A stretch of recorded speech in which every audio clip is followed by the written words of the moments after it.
Chapter 1360. After Dong Hui left the director's office, he looked for Gu Qi and asked him to arrange for someone to follow Lu Qing. He needed to know what she had done in the past 24 hours, including what she had eaten and how many hours she had slept. He also needed to have a detailed tracking record. Gu Qi knew that it was time for him to perform a meritorious service. He immediately went out and called for a group of more than 10 people to follow and monitor Lu Qing. However, what made him a little disappointed was that Lu Qing's performance was very normal in these 3 days. Other than working normally in the department and reporting to Minister Chang Qianhao alone, he didn't have any contact with anyone else. Even when he was working, he was accompanied by his secretary. He rarely had any contact with anyone alone. Gu Qi was puzzled. Did he find out that he had sent someone to follow him? 3 days later, when he saw Lu Qing walk out of the commerce department and walk towards the coffee house at the designated time, he knew that he was not found out. However, something must have been overlooked. The informant was still lurking in the coffee house, but this time, Garcia was obviously on guard. His deputy, Anthony, actually stood up and blocked the informant's line of sight. In just a short while, Lu Qing had already left. As for what he had done with Garcia, what they had said, and even if they had traded anything, Garcia had no idea. The difference between the security bureau and the Daming East factory was that they couldn't arrest people without evidence. This was Yang Chendong's order. Obviously, he was also worried about making some unjust or false cases. After all, people still had to rely on people to do things, and people were selfish. He didn't want this department to be used by others to deal with their opponents. Without enough evidence, the informant did not send out the signal to take action in the coffee house. After Lu Qing, Garcia, and Anthony walked out of the coffee house, Gu Qi, who had been waiting outside, finally could not wait any longer. He entered the coffee house to understand the situation. After learning that he did not see whether the other party had traded anything, Gu Qi was in a dilemma. After all, this matter involved a director of the Commerce Department and a foreign businessman. If he acted rashly and made a mistake, the impact would be too bad. Following Yang Chendong's order, after the opening of Qiqian City's port, more and more merchants came to Qiqian City.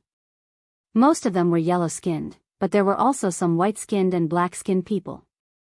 When these people arrived at Crimson City, they were first shocked by the prosperity of this place.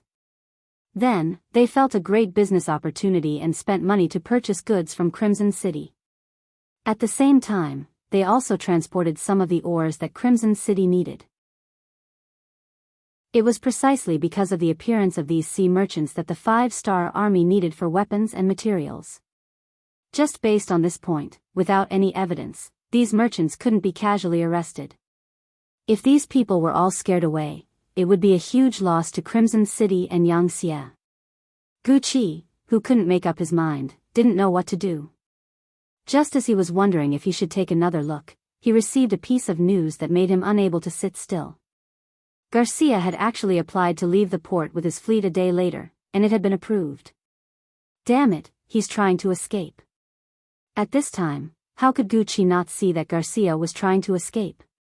Now, it wasn't a matter of whether or not he had evidence. It was a matter of principle to prevent people from taking confidential information out of Qiqian City. If Garcia wanted to leave, he would definitely take away all the important things. That would be the best time to catch him red-handed. Without any hesitation, Gu Qi went straight to where his superior, Dong Hui, was at. Dong Hui also felt that this matter was very serious. After quickly consulting with Director Che Chao, he mobilized over 100 intelligence agents and decided to go to the port tomorrow morning. At the same time, he ordered Gu Qi to arrest Director Lu Qing at the same time tomorrow. However, because there wasn't enough evidence, it was best not to arrest someone in a public place like the office. Garcia didn't know that he was being targeted. He had successfully obtained the construction information of the railcar. Looking at the various neatly drawn numbers on it, he let out a long sigh of relief. With this item, this trip was worth it. With a smile on his face, Garcia could be said to be asking questions. He looked at his assistant, Anthony, and asked, "Have you informed the port?" "Yes, we have." Tomorrow morning, our ship will depart from the port and return to our country, Anthony replied respectfully. In their country, the difference in status between people was a huge gap. Even if the superior wanted you to die, you had to obey. Very good. How about this, Anthony, you stay here tomorrow. Don't go back with me. Stay here and continue to keep an eye on this place. I feel that there should be a lot of secrets that we haven't unearthed yet. This important mission will be handed to you. I hope that the next time I come back here, I will hear more good news. Garcia said with a hopeful tone. Anthony didn't think about being left behind. When he heard this, his face was naturally filled with shock. However, when he understood the benefits, his face naturally revealed a joyful expression. He was only Garcia's assistant, and there wasn't much credit left for him, unless others were willing to share some of it with him. But no matter what, when there was a great contribution, people would only remember Garcia. How many people would remember him? If he could stay behind to carry out the mission alone, it would be different. The merit wouldn't be snatched away by others. Not to mention, this was Garcia's idea. He had to carry it out even if he didn't want to. Yes, I'm willing to stay. Very good. There are still some silver tails left for you. Go ahead and do it. Garcia patted Anthony's shoulder happily and said with a face full of excitement. The Intelligence Bureau finished setting up the surveillance very quickly. The reason why they didn't take action immediately was because they were afraid that if they acted too early, they would startle the opponent and lose the evidence they wanted. Therefore, when they all boarded the ship and were about to leave, it was the best time to take action. The next morning, Dong Hui brought over 100 operatives and waited outside the port early. A few scouts were using binoculars to observe the port. How is it? How is it? A few operatives seemed to have seen some commotion at the port from afar. They were afraid that someone would steal their merit, so they anxiously asked the scouts. Leader, the Navy inspectors at the port are currently inspecting the Spanish ship that is about to leave the port. They have already found a telescope and 3 bicycles. Both sides are confronting each other. One of the scouts put down the binoculars in his hand and reported everything he had just seen seriously. A leader heard his subordinates report and said anxiously, "What? They have already found so many things. Won't the merit be taken away by them? This won't do." After speaking, he strode towards the place where Dong Hui was standing. Dong Hui was standing under a big tree under the protection of a few operatives. After hearing the leader's report, he only hesitated for a moment before replying, "There's no rush. Let's wait a little longer." Dong Hui was so confident because the other party didn't bring anything big with them during the last transaction. This was something that Gu Qi had already reported. Although he didn't know what it was, he believed that it definitely wasn't a telescope or a bicycle. These things should be more precious and should be hidden very well by the other party. It shouldn't be easily discovered. The deputy director wasn't in a hurry, so the leader could only go back and continue to wait. It wasn't until nearly half an hour later that the ship's horn sounded. The 5 Spanish ships were about to leave the port that the leader became anxious. How could they let them leave? Didn't they already find the contraband? A scout put away his binoculars and stood at attention. Garcia handed over the 5 Spaniards, saying that everything was done by them and had nothing to do with him. After paying a fine, the Navy inspection team let them leave. This scout not only had excellent eyesight, but he also knew how to read lips. Naturally, he understood everything that happened in the distance. The leader didn't doubt this answer. It was because of this that he quickly turned around and ran towards Dong Hui. Soon, Deputy Director Dong also became anxious. Then, he led hundreds of people and rushed to the port. This time, the Marine inspection team didn't find anything important, so it was time for them to perform. Dong Hui was very anxious and even a little excited. If they found what they were looking for this time, not only would they make a contribution, but they would also be able to suppress the Navy inspection team. Just thinking about it made him feel very happy. However, before he could bring his men to the port, a group of cold front Navy soldiers had already blocked their way. "What are you doing?" "The Security Bureau is here to do something, get out of the way." Seeing that someone was blocking his way, Dong Hui's face was filled with anger, and his voice had a hint of roar. He received accurate information that there was something wrong with the Spanish fleet. At this time, not to mention the cold front Navy soldiers blocking his way, even the senior officers of the Navy headquarters couldn't stop him. With full confidence, he was about to continue to stride forward, but everything was stopped by the appearance of a figure.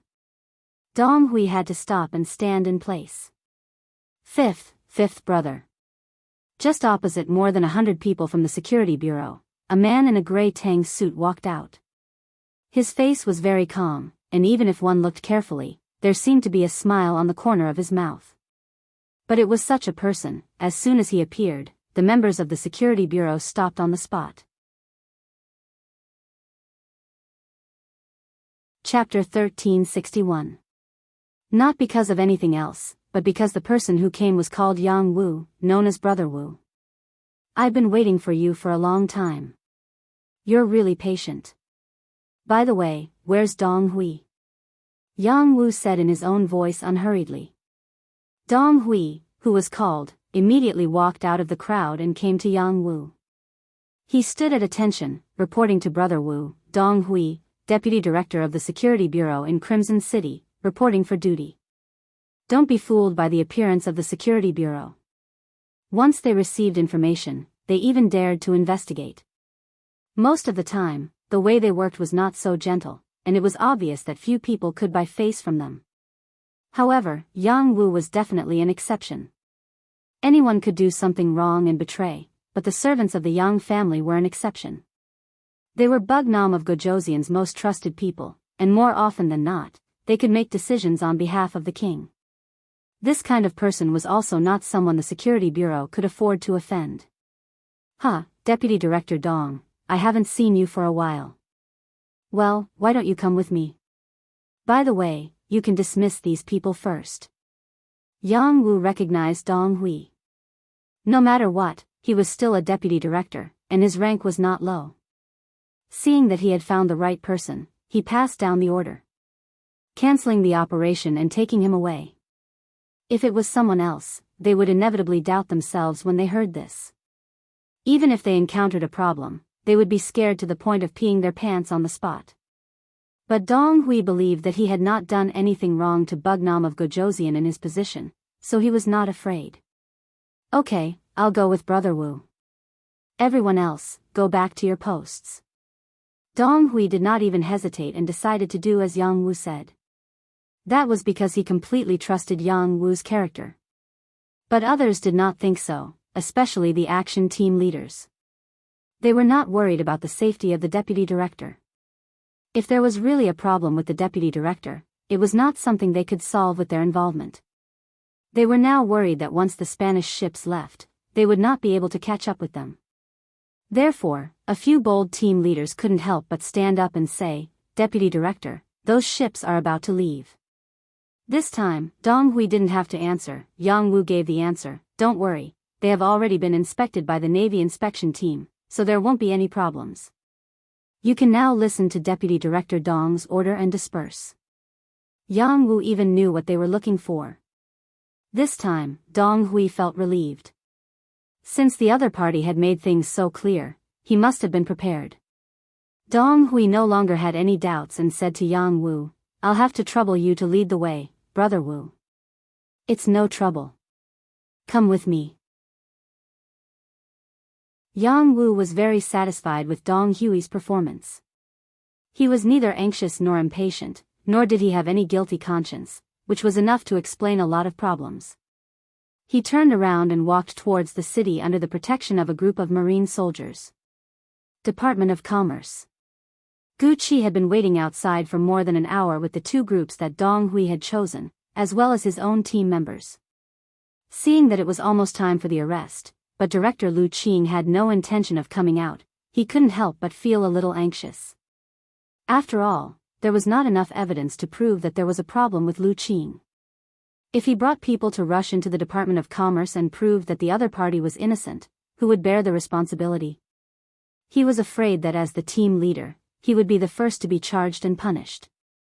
However, Deputy Director Dong Hui had already given the order that if he couldn't bring Lu Qing back on time, if something happened, he wouldn't be able to bear the responsibility. After thinking about it, he finally decided to take the risk and arrest people in the Department of Commerce. In order to minimize their influence, Gucci only brought along 2 members who were good at fighting and left the rest outside. The 3 of them went straight to the Department of Commerce on the opposite side. After revealing their identities, Gucci and the other 2 walked into the building of the Department of Commerce without any obstruction. They came to the office on the 3rd floor with the sign of the Director of the Department of Foreign Liaison. Taking a deep breath, Gucci knocked on the door. When he heard the words, "Please enter," he pushed the door open and entered with his 2 team members. Gucci had already repeated the various actions after seeing Lu Qing countless times in his heart. He thought that it would be fine if the other party agreed, but if he didn't, he would have to use force to solve the problem. However, when he pushed the door open, his entire body froze. It was not for anything else, but because he saw 2 unrelated people in the office. More importantly, he couldn't afford to offend these 2 people. One of them was even his superior, the director of the Security Bureau in Qiqian City, Che Chao. The other person's status was not low either. He was the director of the Department of Commerce, Chang Qinhao. It was said that this person was one of the students that Bugnam of Gojoseon valued very much. In terms of status, he was probably even higher than their director. Moss. Director, Minister Chang. Gucci was already shocked speechless by everything in front of him, not to mention the 2 team members behind him, who were trembling all over. They didn't know what was going on. However, the 3 people in the office all had smiles on their faces. There was no need to talk about Lu Qing. Because of his fat, standing there without moving gave people the impression that he was smiling. However, their director Che Chao's face was also full of smiles at this moment. "Director Che, your subordinates are not bad." Although they were a little late, they still made a move. "It seems that the name of our Department of Commerce is not enough to shock people." Chang Qinhao had a smile on his face and a hint of ridicule in his voice. It sounded like he was complaining. However, Che Chao was very clear about the cause and effect, so no one knew better than him whether this was praise or derision. He also smiled and said, "It's okay. It would have been better if they could have rushed in faster." Gucci was stunned by the words of the 2 big bosses. Just when he was at a loss, Che Chao and the other 2 had already stood up. When they passed by him, Che Chao's voice was heard. "Gucci, tell your people to leave. Do what you need to do. As for you, leave with me." Whether it was the dock or the Department of Commerce, all the arrangements were over before they started. However, this ending was just another kind of beginning. When the 2 sides finally gathered in front of the palace, Yang Wu, Chang Qinhao, Che Chao, and Lu Qing looked at each other and smiled. Only Dong Hui and Gucci were left with a confused look. Fortunately, they didn't have to wait for long. In a side hall of the palace, they saw the leader of Yangxia, Yang Qindong. Then, the 2 of them understood what had happened. It turned out that Lu Qing didn't contact Garcia personally, but was ordered by Minister Chang Qinhao. Like the telescope, the bicycle, they were all taken out to gain the other party's trust. The facts also proved that Garcia did indeed believe them, which also revealed his ambition. In his greed, he actually wanted the construction blueprint of the rail car, which was enough to show how big his ambition was. What was rare was that this secret was unexpectedly found out by the Security Bureau on the way, which led to these things. Yang Qindong sat directly at the top of the hall. Below him stood the deputy commander of the Navy headquarters, Gao Xiong, a group of Navy officers, and a group of army officers led by Leng Song. Of course, City Lord Yu Qian was also indispensable. He was the only person who had a seat, and he was also the one closest to Yang Qindong. Even if this was because Yu Qian was already very old, in his 60s, it was enough to show that Yu Qian was important in Yang Qindong's heart. Not bad, this time the Security Bureau reacted very quickly. "Director Che, your soldiers are good, continue to work hard," Yang Qindong said in a good mood. Being praised by Yang Qindong in public, Che Chao was so happy that he couldn't close his mouth. He immediately said, "Yes, thank you, sixth young master, for your praise. We will continue to work hard." And Yang Qindong nodded, then turned his gaze to Chang Qianhao and Lu Qing. "Not bad, you used a good method to lure the snake out of its hole.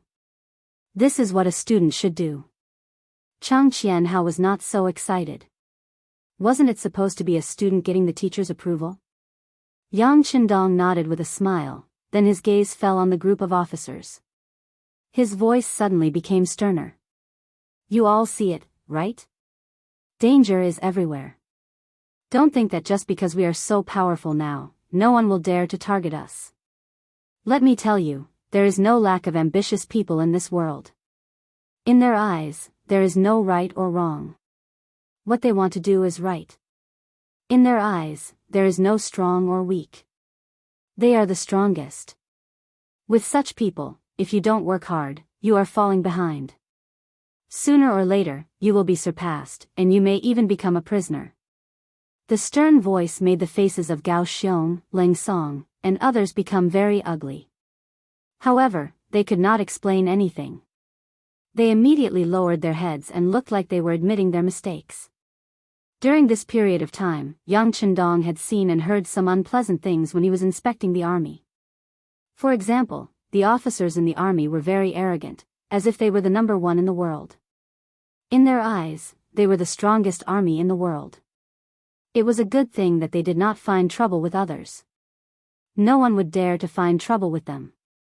Self-confidence was a good thing, but arrogance was a bad thing. If they failed because they underestimated the enemy, the military officer would be held accountable.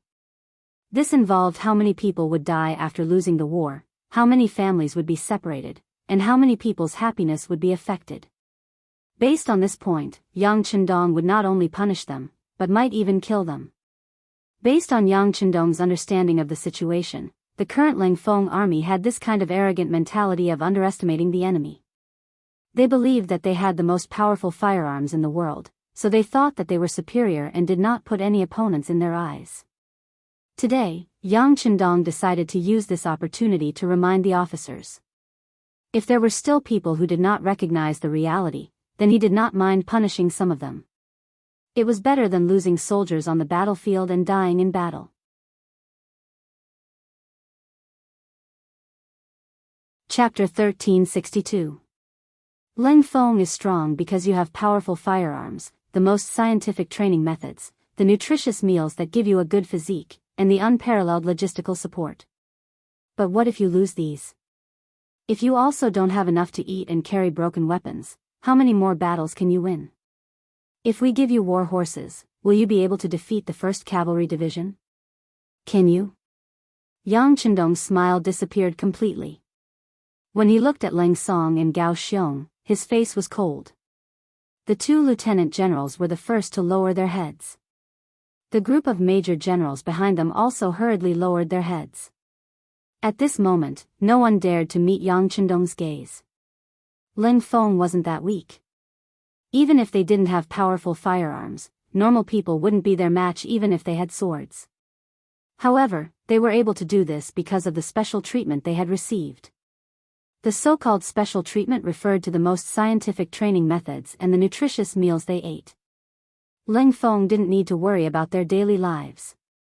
They had the best guarantee, whether it was food, clothing, shelter, transportation.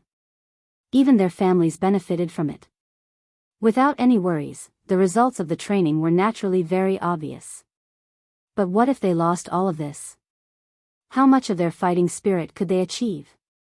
Langfeng's officers probably didn't know. Under the reprimand, all the generals lowered their arrogant heads. Many of them even broke out in a cold sweat.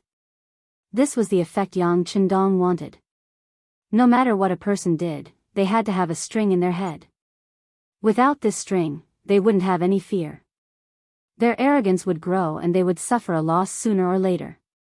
He didn't want to see Langfeng suffer such a loss. Therefore, he had to hit them with this stick. Look, even a merchant knew how to make up for his weakness.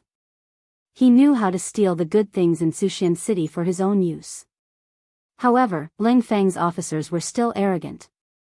They thought they were the best in the world. If this continued, it would be strange if they didn't suffer a loss on the battlefield. After venting his anger, Yang Chendong's expression looked better. When he looked at the officers, his voice was no longer as harsh. Deputy Commander Gao, how's the map of the sea? Gao Xiong, whose name was called, shuddered. He took a step forward and said, "Sixth young master, the situation of the surrounding sea has been completely figured out. Now we have a detailed sea map of the surrounding 1,000 miles. If necessary, as long as the order is given, the Navy can be dispatched and completely occupy this sea area." Gao Xiong was full of confidence when he said this. Over the years, the Navy has rarely fought against foreign forces, but it's not like they didn't do anything. On the contrary, every time they patrol the sea, they try their best to perfect the sea map, including where there are reefs, where there are shoals, where is the most suitable place for landing, how long is the time difference between the appearance of typhoons, and so on. 1,000 miles? Far from enough. This answer didn't satisfy Yang Chendong. His goal was too far, so far that no one dared to think about it. Yes. Gao Xiong, who didn't receive any praise, trembled again. He could see that the sixth young master wasn't satisfied, but this was already the result of his best efforts. If he wanted to make the map more accurate and farther, he would have to deal with the fleets of other countries and get more information from them. However, at sea, the map was like the root of life. How could those people be willing to hand it over? He had tried to spend money to buy it, but unfortunately, the results weren't very good. With all kinds of worries in his heart, Gao Xiong didn't know what to do to satisfy the sixth young master. However, before he could express his difficulties, Yang Chendong, who was sitting at the head of the table, had already spoken. There are some things that we can't do on our own. If we can't do it, we can ask others for help. Things that can be done with money are naturally the simplest. If it can't be done, we can use force. There are still many people in this world who cherish their lives. If the whole Yangtze was not very rich because of its rapid development, then the Navy didn't have so many worries. They controlled this part of the sea, and every time they went out to sea, they would bring in a lot of income. Especially after they listened to Yang Chendong's order and began to catch fish in the sea, their income was second only to the existence of the Ministry of Commerce. Needless to say, the Ministry of Commerce. Since ancient times, traveling merchants have been the most profitable industry. In addition, Yangtze has produced so many new things. Every time something appears, it will attract the attention of merchants from other countries. Yangtze's goods never cared about the price, it only cared about whether they could get the goods or not. As long as a merchant can get the goods, they would make a lot of money. For this reason, the days of the Ministry of Commerce were naturally very good. Every year, they would also pay a large amount of business tax to the city lord's office, allowing them to do whatever they want. In addition to them, the second in line was the Navy.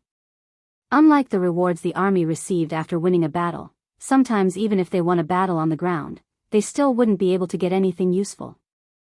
After all, humans were still too poor right now. The sea was completely different. Every time they went out to sea, they could bring back a large number of seafood from the sea. After processing, they would be transported to various places to be sold. That was an endless amount of silver. For example, the matter of catching whales. Due to their enormous size and their entire bodies being treasures, every time one was caught, the profit would be at least 100,000 taels of silver. And this was when they were directly sold to the Ministry of Commerce.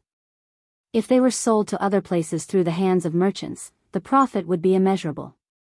And just this transaction alone made countless people jealous. But everyone knew what was going on, and no one else could do it. The size of the whale was not something that ordinary ships could deal with. Doing such an exclusive business was naturally as satisfying as it could get. Yang Chendong said to find other people to help and use money to buy the route map because the Navy didn't lack money. Then he said to use force, which immediately made Gao Xiong's eyes light up. Sixth young master, using force is naturally the best way, but in this way, I'm afraid that others will know our purpose, and I'm afraid that some places will be guarded. Guarded? Humph, can a dead man still speak? Yang Chendong's mouth slightly raised, and he coldly snorted. He never thought that he was very benevolent. In his previous life, in order to complete various tasks, he didn't know how many people he killed. Of course, the people he killed were people who deserved to die in his eyes. But if someone wanted to obstruct his great cause of unification, who didn't deserve to die?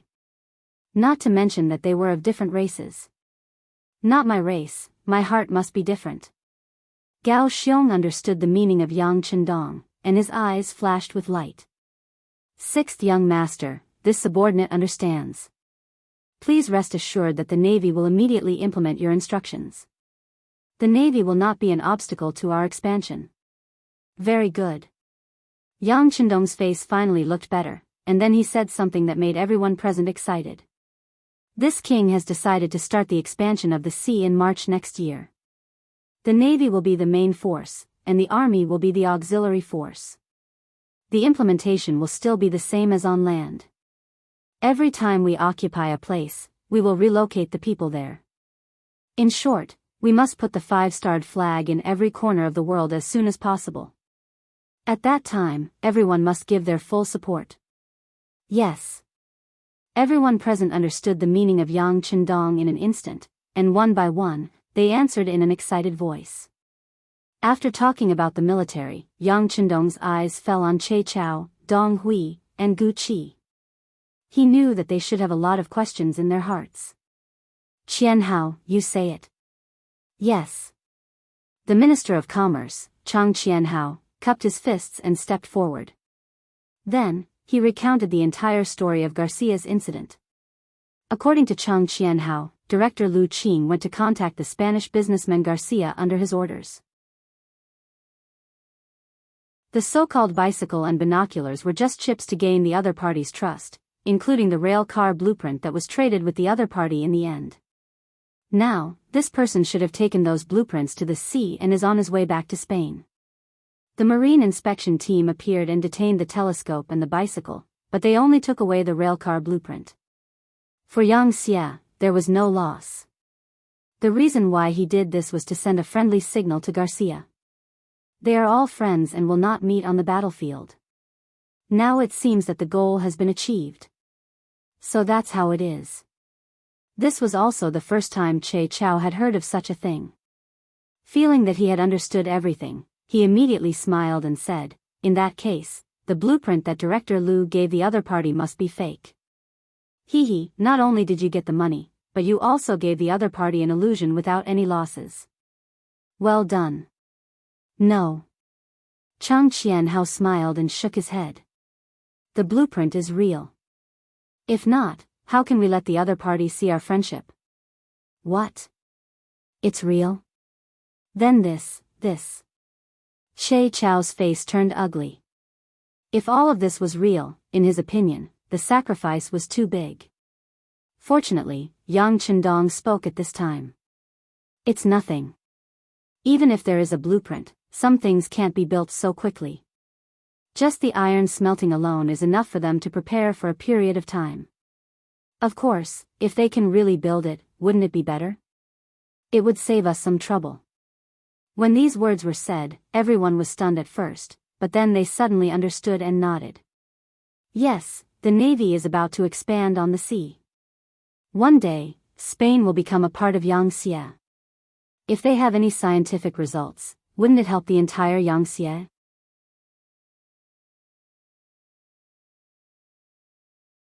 Chapter 1363.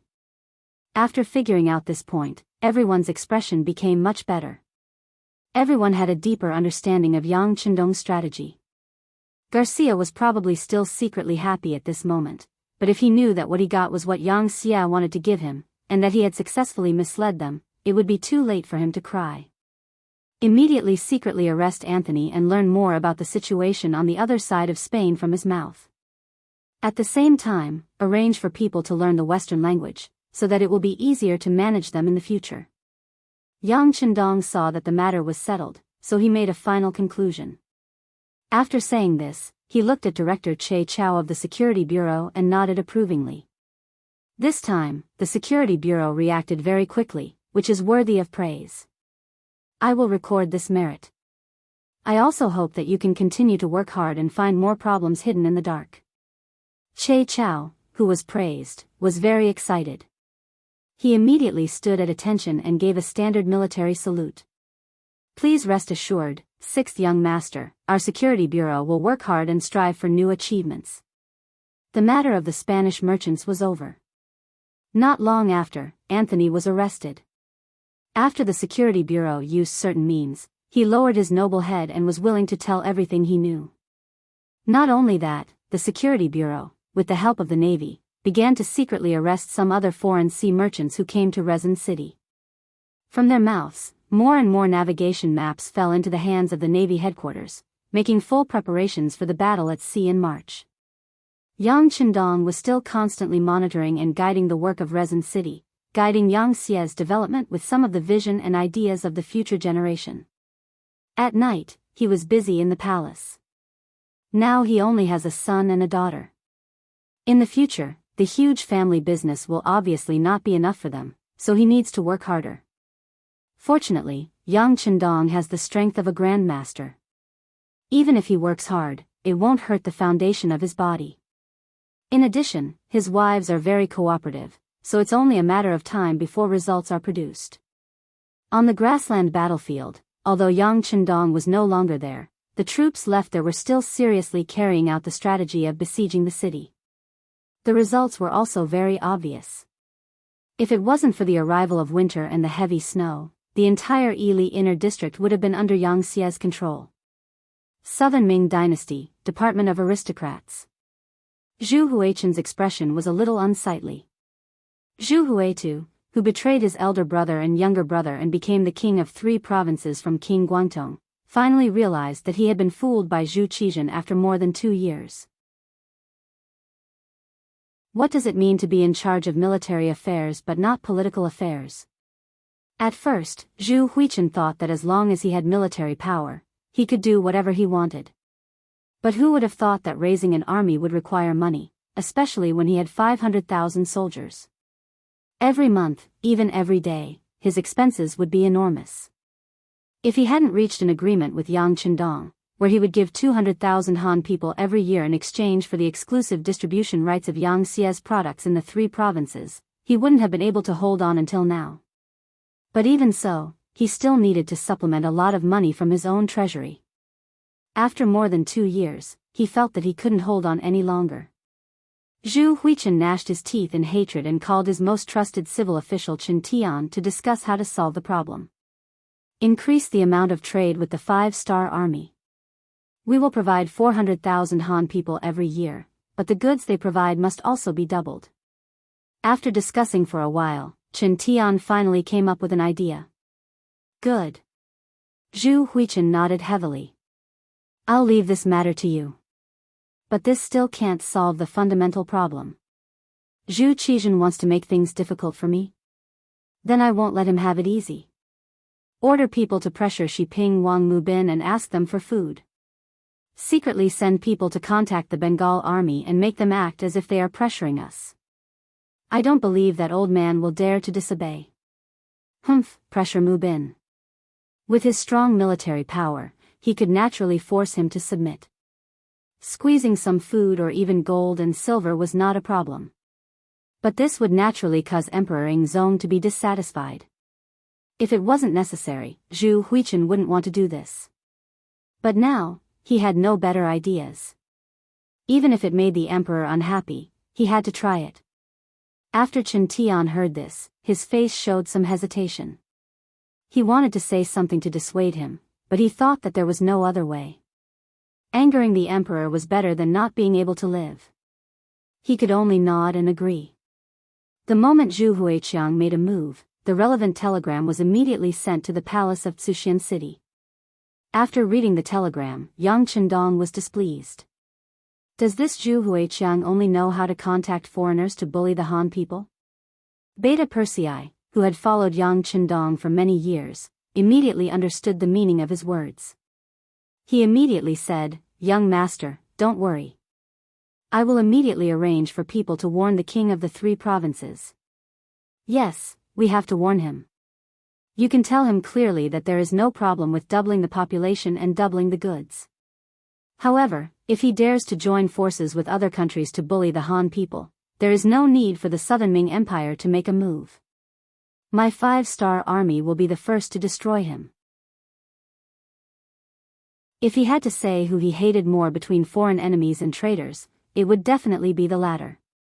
Towards those who had no ancestors and no sense of nationality, once he made a move, he would not be lenient. A telegram was in order. Very quickly, Yang Xie's envoy received the order and went to meet the king of the 3 provinces on the same day. No one knew how the discussion went, but in short, the Bengal army quickly retreated from the border of the Southern Ming, allowing the people there to have a chance to breathe. The 5-star army had already agreed to double the population and goods. Shiping's King Mubin could not stand the pressure of Zhu Huichen's army and gave out some food and money. On the surface, it seemed that Zhu Huichen's danger of raising an army was temporarily resolved. However, he was not happy at all. It was not for any other reason, but because the attitude of the emissary sent by Yang Qindong was very bad and very threatening. What kind of person was Zhu Huichen? For glory, wealth, and power, he was even willing to send his own brothers to the guillotine and was willing to betray them. How could such a person be willing to be threatened by others? Therefore, even though he agreed to Yang Qindong's request to not let foreign countries oppress the Han people, in fact, he had already done so. However, after the envoy left, he smashed a few sets of porcelain bowls, one of which was expensive, his favorite tea set. He's going too far, he's going too far. We're all kings, why did he do this, why did he do this? Zhu Huichen was so angry that he cursed in the main hall. The maids and servants at the side did not dare to breathe too loudly. After smashing the bowls, his anger finally subsided. Then, Zhu Huichen dove into his bedroom and went to sleep. He slept until the sky turned dark and only woke up. After shouting for someone, the person who appeared in front of him was actually Qin Tian. Looking at his most trusted think tank, Zhu Huichen finally didn't show his displeasure. Instead, he gave a wry smile and said, "Why are you here, sir? Did some reckless servant go to invite you? Alas, these people are really ignorant." No, no. Qin Tian hurriedly waved his hand. Although when Zhu Huichen was angry in the past, the servants had no choice but to invite him twice, this time he was not invited, but uninvited. "Your Majesty, there is a very confidential matter to discuss with you." After a quarter of an hour, a neatly dressed Zhu Huichen appeared in the secret room. Opposite the candlelight was a very ordinary-looking man of about 30 years old. If he were to be thrown into the streets, no one would be able to recognize him the moment he turned his head. However, when such a person saw Zhu Huichen, he did not show the slightest bit of nervousness. Just this boldness alone was enough to prove that he was not an ordinary person. "Who are you?" Zhu Huichen was displeased. If this person had not been introduced by Qin Tian, he was afraid that he would have been angry and punished. "This humble one greets your highness, the 3rd province king." The person was not angry or panicked. He first bowed and then opened his right hand, handing over a banknote worth 10,000 taels with both hands. Although a banknote worth 10,000 taels was not much, at least it made Zhu Huichen's expression look a little better. Of course, it was only 10,000 taels of silver. It was not worth it for Zhu Huichen to reach out and accept it. He just looked at the person curiously. One should not accept a reward without doing anything. Before he knew the purpose of this person's visit, he would not casually accept the money. The newcomer seemed to have thought of this long ago. He just grinned and revealed a simple and honest smile. If it wasn't for his previous calm and composed performance, he would have given off the impression that he was an honest farmer. "This humble one is Mo Gui. I am here to clear your doubts." "Mo Gui? Clear my doubts? What doubts does this prince have?" Zhu Huichu chuckled, and there was a hint of horror in his laughter. Mo Gui, who was not affected by Zhu Huichen's laughter, spoke up. "Your Highness, you have great ambitions.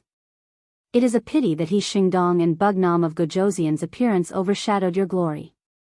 If you want to achieve great things, you have to get rid of Xianxia first.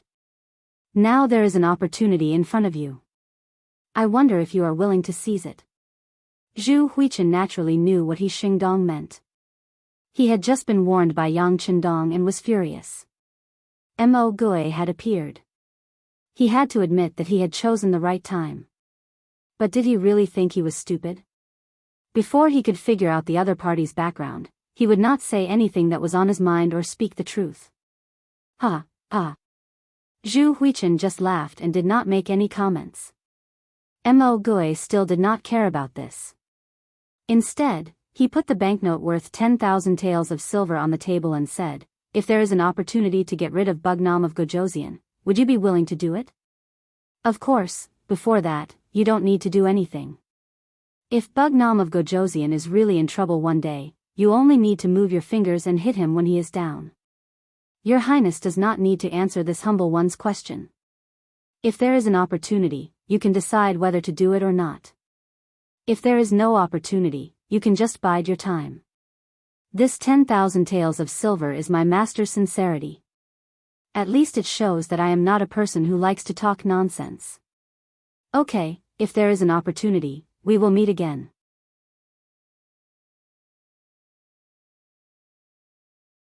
Chapter 1364. Before Zhu Huichen could give an explanation, Mo Gui had already turned and walked out of the secret room. Zhu Huiyun didn't stop him. Why would he stop him? He didn't do anything and gave him 10,000 taels of silver. Even if he was crazy, Zhu Huiyun still liked him. If he could meet dozens of crazy people like him in a day, would he stop? Of course, Zhu Huiyun didn't think Mo Gui was crazy. Since he said so, something might happen. What he needed to think now was what to do when the opportunity presented itself. Chen Tian brought him here, so Zhu Huiyun naturally wanted to hear his thoughts. "Minister Chen, what do you think?" "Your Highness, let's just pretend that nothing happened and do what we should do after receiving the banknotes. If it really is as this person said and such a day really comes, it won't be too late for us to plan for the long term. Otherwise, let's pretend we didn't see him. It's not a bad thing to take the money for free. No one would complain about having too much money." Although 10,000 taels of silver wasn't much of a problem for Zhu Huiyun, who had 500,000 soldiers, it was free. But after all, he had gotten it for free. Who would complain that it was too little? Zhu Huiyun nodded silently, obviously approving of this decision. But in fact, he was very curious. This Mo Gui was obviously just a messenger. He had a master behind him. Who was this master? If he guessed correctly, the person behind Mo Gui must know him and Yang Qindong very well.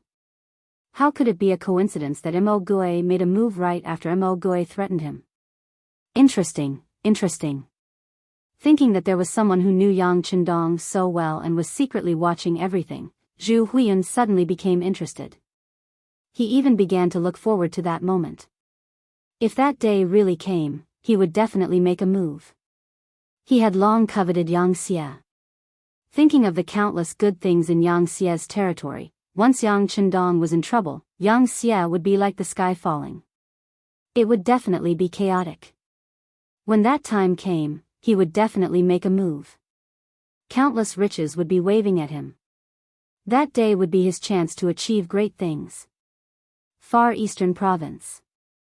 After entering winter, it snowed for 3 days. The thickness of the snow at the highest point was 60 centimeters. This was just the beginning of winter. It could be imagined that there would be more snow like this in the future. Tang Xing of the 4th Cavalry Division walked out of the tent. When he saw the white snow in front of him, his expression became nervous. He began to worry about whether his tribe had suffered a disaster, whether there were casualties, and whether they had enough food. Tang Xing wasn't a pure Han. His mother was Han, and his father was Mongol. Back then, the Mongol cavalry raided the fields to raid his mother and gave birth to him. His poor mother died of an illness not long after giving birth to him, leaving only his father and grandfather to depend on each other for survival. When he was a teenager, his father died in a battle over a good piece of pasture between tribes. So he left his hometown with his grandfather and the tribe and came to Siberia. Tang Sheng was good at fighting. In the end, he was noticed by Chen Bo during a battle against the 5-star army and was promoted to the position of division commander. However, it was a pity that the Far Eastern region was based on the Han people. The clans that had killed countless Han people had a grudge against the Far Eastern region. Commander Chen Bo didn't have a good impression of such people. Plus, the space in the city was limited, so it couldn't accommodate so many people. No matter how Tang Sheng tried to persuade him, he wouldn't let them in. Helplessly, he had no choice but to use his authority to find a place for them to stay in between the Far Eastern Prefecture and the West Siberian Prefecture. From time to time, he would send people to greet them and bring some food and other necessities. With the snow, the roads were blocked, and Tang Sheng began to worry. However, he had a duty and could not move without a military order. In addition, the snow had blocked the road. Even if he sent out his trusted aides, they would not be able to get results immediately. This made him feel uneasy, as if ants were crawling in his heart. Give the order to clear the snow and check the situation. If the people are in trouble, open the granaries and release food. Tang Sheng gave the order to a messenger behind him. At this moment, Tang Sheng was displaying the authority of a division commander. After 5 days, the snow was cleared and a batch of food was released, so the people around the 4th Cavalry Division didn't have to worry about food. However, as a division commander, Tang Sheng's face was still filled with worry. The people of the Far Eastern Province had the help of the Yuan Province army, so normal disasters couldn't do anything to them. But what about his tribe? Would they be able to pull through? On the 6th day, a tribesman whom Tang Sheng had been looking forward to suddenly appeared outside the big tent. Tang Sheng was excited, but at the same time, his face darkened. This was because he realized that the tribesman named Herrick had tears streaming down his face when he saw him. "Brother Tang, our tribe has been surrounded by Akmu. You have to save them." The winter in Crimson City was no different from usual. In this half-modern city, there were all kinds of strategies to deal with anything. Even if there was a tsunami, there were ways to deal with it. Not to mention, there was very little snow in Crimson City in winter, and most of the time, there was no snow. It was already January 1461. Under Yang Chendong's constant efforts, the 6th Madame Luan Xiaoyu was pregnant. And this was only the beginning. In January, they found out that the 3rd Madame Xiao Yuxue and the 4th Madame Dong Xiangxiang were pregnant. The Yang family's children were a great thing for the Yang Xia people, so everyone's face was filled with joy. As the leader of the Yang Xia people, Yang Chendong was naturally in a good mood. At night, he was busy with the concubines, and during the day, he walked around the factories and schools, leaving traces of him everywhere. At the munitions factory's steel mill, the factory manager, Wu Gang, was showing Yang Chendong the cavalry sabers and war sabers made of fine steel. Wu Gang was a veteran of the Yang Xia people. He started working with Yang Chendong in June 1448. After more than 10 years, his steel mill was constantly improving. In the past, he had produced some weapons that could cut iron like mud, but they were not used in the army. At that time, the Yang Xia lacked iron ore, and everything had to be cleared for the production of firearms, so the weapons in the hands of the 5-star army soldiers were not bad, but they were far from the best. The Yang Xia expanded, occupied a lot of places, and had more iron ore, so improving the quality of cold weapons became one of the important jobs of the steel mill. When Yang Chendong saw that the cavalry saber in Wu Gang's hand could easily cut ordinary swords, his face showed satisfaction and excitement. With such weapons, there would be fewer soldiers dying in the war in the future. The main cement factory. The factory manager, Jing Guang, led Yang Chendong to inspect the 36 workshops in the factory. Among them, 6 workshops and production lines were newly installed. With their efforts, the daily output of cement could reach 500 tons, but it was still not enough for the rapid development of the Yang Xia. Manager Jing, we need to continue to expand the production lines. There will be many places that need cement in the future. Don't be afraid that no one will want it. I can tell you that even if your factory produces cement for 100 years, it will still be far from meeting the demand. If you need any help, you can apply to the Ministry of Finance. Yang Qindong knew the use of cement, whether it was building houses or building roads, it was indispensable. Now it could be digested as much as possible. Jingguang certainly knew the newly established Ministry of Finance, which was established by Yang Qindong to reduce the pressure of Governor Yu Qian. Its role was basically the same as the so-called Ministry of Revenue. The first minister was Luan Shaochen, who was transferred from Yunnan province. Sixth young master, don't worry. I will go back and apply for more cement. Jingguang promised. Not only do you have to make more, but the quality must also be guaranteed. The label must be up to standard, and it must be checked layer by layer. If it is not up to standard, it will not be allowed to leave the factory. Yang Qindong's face was serious when he mentioned this issue. He knew very well what would happen if the quality of the cement was not up to standard. Repeatedly wasting money was a small matter. If the building really collapsed, who knew how many people would die? The main garment factory. The factory manager, Zhou Hua, accompanied Yang Qindong as he inspected the workshops one by one. Yang Qindong, who had just inspected the underwear factory and the garment factory, had a satisfied expression on his face. The style of the garment can be more varied, and it must satisfy more people's tastes. Yes. Zhou Hua looked at her son-in-law with a satisfied expression. If it wasn't for Yang Qindong's arrival, her family would probably still be living a hard life. As they spoke, they arrived at the military uniform factory. Looking at the green, white, and blue military uniforms that were packaged, Yang Qindong exhaled and said, "The material of the military uniform must be of good quality, warm in winter and cool in summer. Especially the winter clothes, the cotton inside must be of the best quality. We can't let any soldiers catch a cold or get hurt because of the military uniform. Sixth young master, please don't worry. All the clothes produced have to go through 3 inspection procedures. They don't know each other. We have also set up a reward system. Whoever finds a problem will be rewarded. If the problem is not found, they will be punished. This greatly increases their enthusiasm, so there won't be any problems." When speaking of this, Zhou Hua was full of confidence. These ideas were given by her son, Luan Shaochen, and daughter, Luan Xiaoyu. How could they be wrong? Okay. By the way, mother-in-law, if you have time, you should go to the palace to see Xiaoyu. She is now pregnant, so she is a little nervous. You should go and comfort her. After talking about official matters, the mother-in-law and son-in-law started chatting.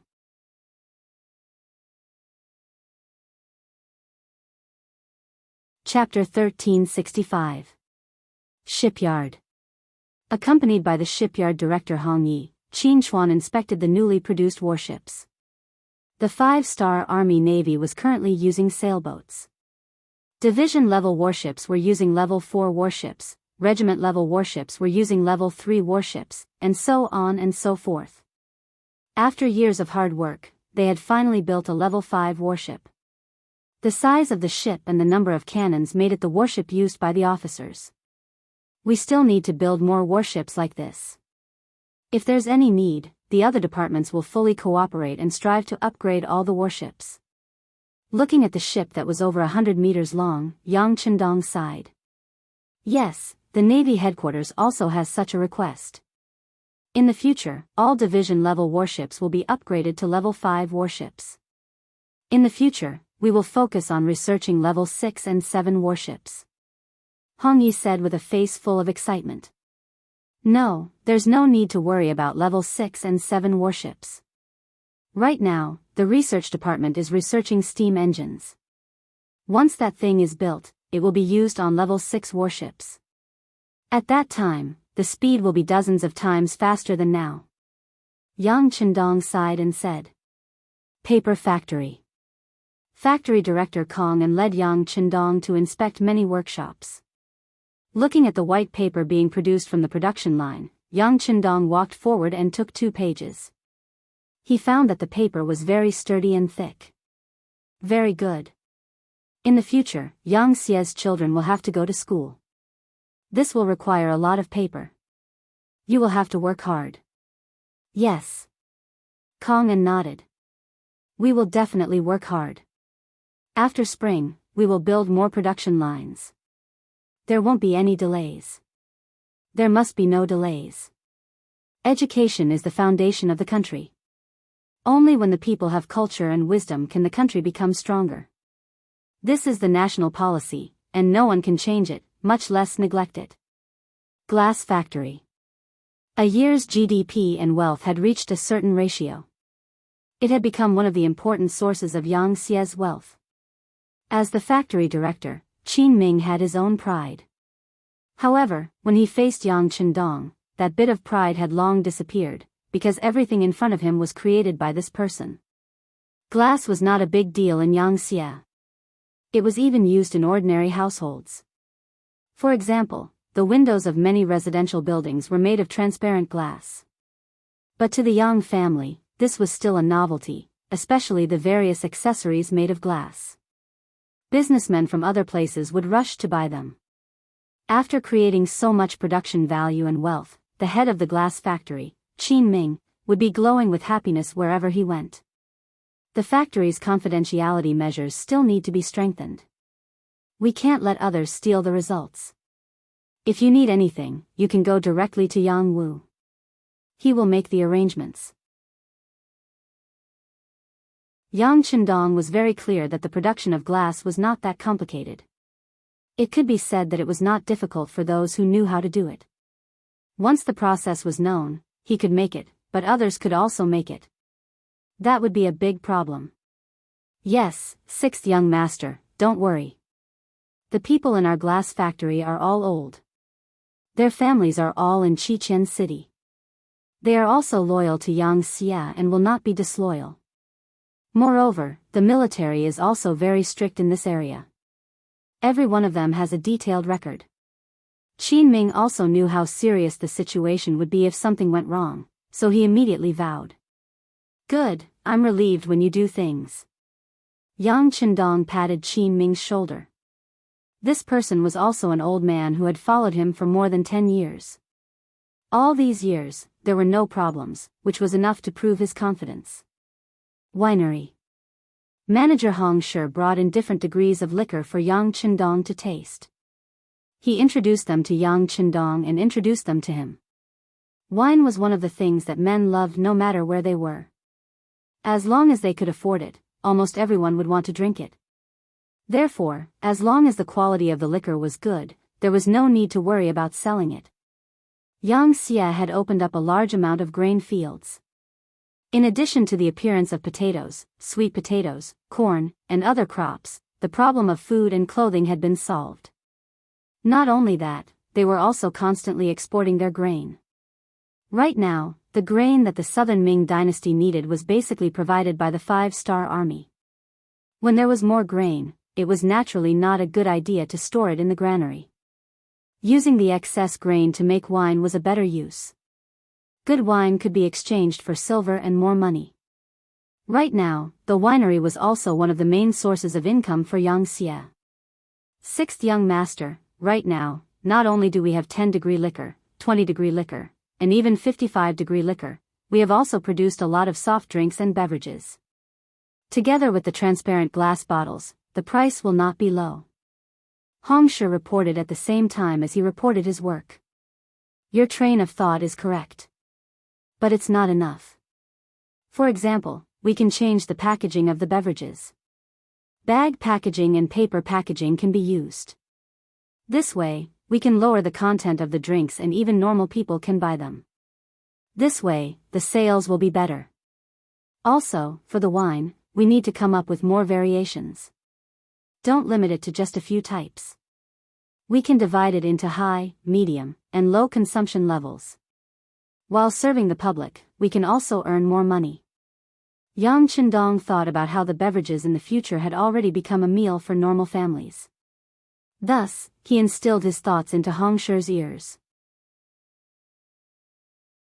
Manager Hong Shi listened attentively, and the secretary beside him was also taking notes with a small notebook. After being in Crimson City for a long time, who didn't know that the sixth young master's words were the golden law? They were absolutely correct. Main food processing factory. Zhou Dai was accompanying Yang Qindong to inspect the food production line. Looking at the bags of instant noodles, ham sausages, and various canned food being packed separately, Yang Qindong also reached out and picked up a bag of instant noodles. After casually opening it and tasting it, he nodded. The taste is not bad. The quantity is also sufficient. Yes, these are all prepared for the army. The quantity is 30% more than what is usually sold. This is to let the soldiers eat until they are full. Zhou Dai stood on the side and said, just eating until they are full is not enough.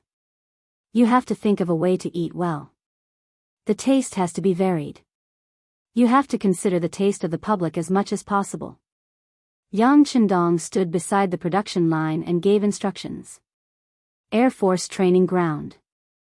The original Eagle Division had been expanded many times. Although the current Air Force could not be compared to the Army and Navy, the number of people had reached tens of thousands. Coupled with their special mission, they had become a new powerful force that could not be ignored. The Navy commander Tian Yu had the rank of Major General.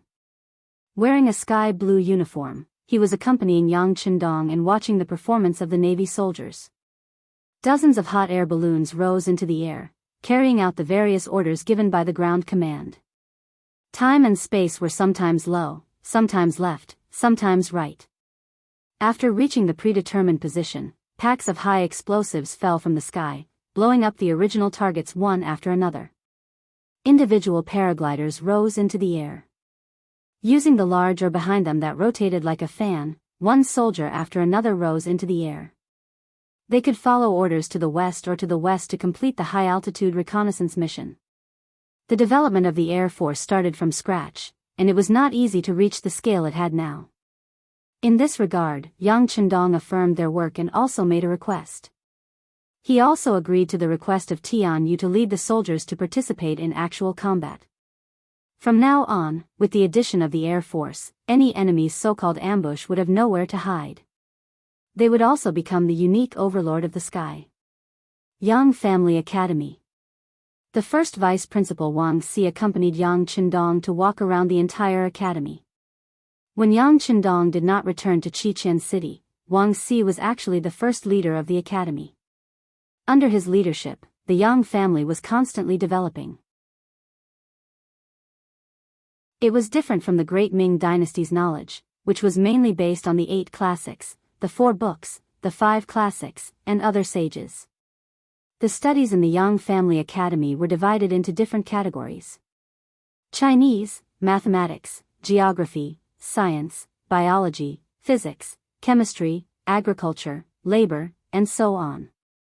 The scholars of Yangxia had long been used to studying many subjects. This represented the comprehensive development of morality, aspiration, physical fitness, aesthetics, and labor. Only such a talent could have everything. Only learning Confucianism in the Yangxia had no future. So far, the Yang Family Academy had cultivated many talents for the Yangxia. Once the students graduated, those with excellent results would be quickly snatched up by various departments. Because of this, more and more young people liked to apply for the academy. With this repeated cycle, the academy had entered a very normal track. Now, the students of the Yang Family Academy had flooded the various departments, and they all considered themselves as Yang Qindong students, gradually forming a strong force. One could imagine that after a few years, when this group of people fully matured, they would become a powerful force. Perhaps even the future Huang Pu would not be able to compare. Not only do they have to study, but also have them participate in labor and experience the real life of the common people. Every graduate has to live in an ordinary village for at least a month. This is a hard and fast rule. There are no conditions. Many things can only be said if one truly understands it.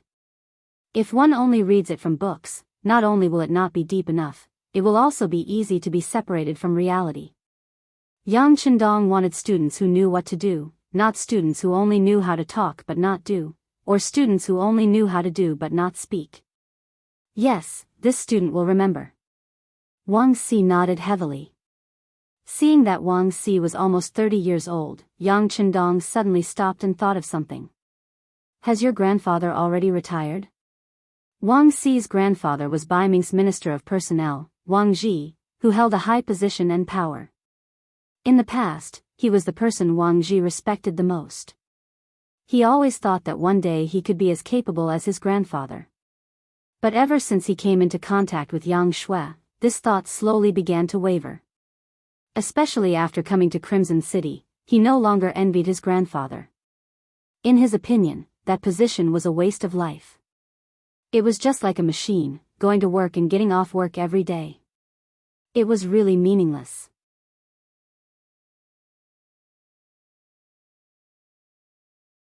Chapter 1366. Unlike now, where he could come into contact with new knowledge and new things every day in the academy. Every time he figured out a problem, regardless of whether it was a teacher or a student, they would all jump up in excitement. A new window would be opened in front of him, and a new field of knowledge would be unlocked. To him, who thirsted for knowledge, this was the most satisfying thing. It was many times better than working in the yamen every day. Wang Si was very satisfied with his current life, but that did not mean that he did not love his grandfather, especially since this grandfather had been very good to him since he was young. Now that he heard Yang Chendong ask, he replied, yes, grandfather has already resigned, and has returned to his ancestral home to enjoy his old age. And, then is it possible to bring him here? You should know that regardless of whether it is the climate or the conditions, this place is much better than the other side. This was the Minister of Personnel, and no one knew the officials of Baiming better than him. If such a person was brought to his side, if he could help him, the benefits would be a lot. Of course, Yang Chendong still respected this old man very much. As for the other party, he would not force him before he agreed.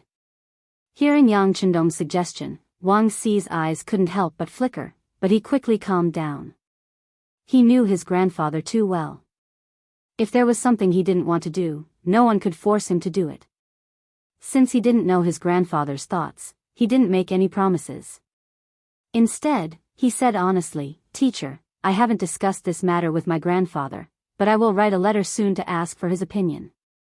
Sure, if you have any difficulties, you can also look for City Lord Yu Qian and ask him to write a letter as well.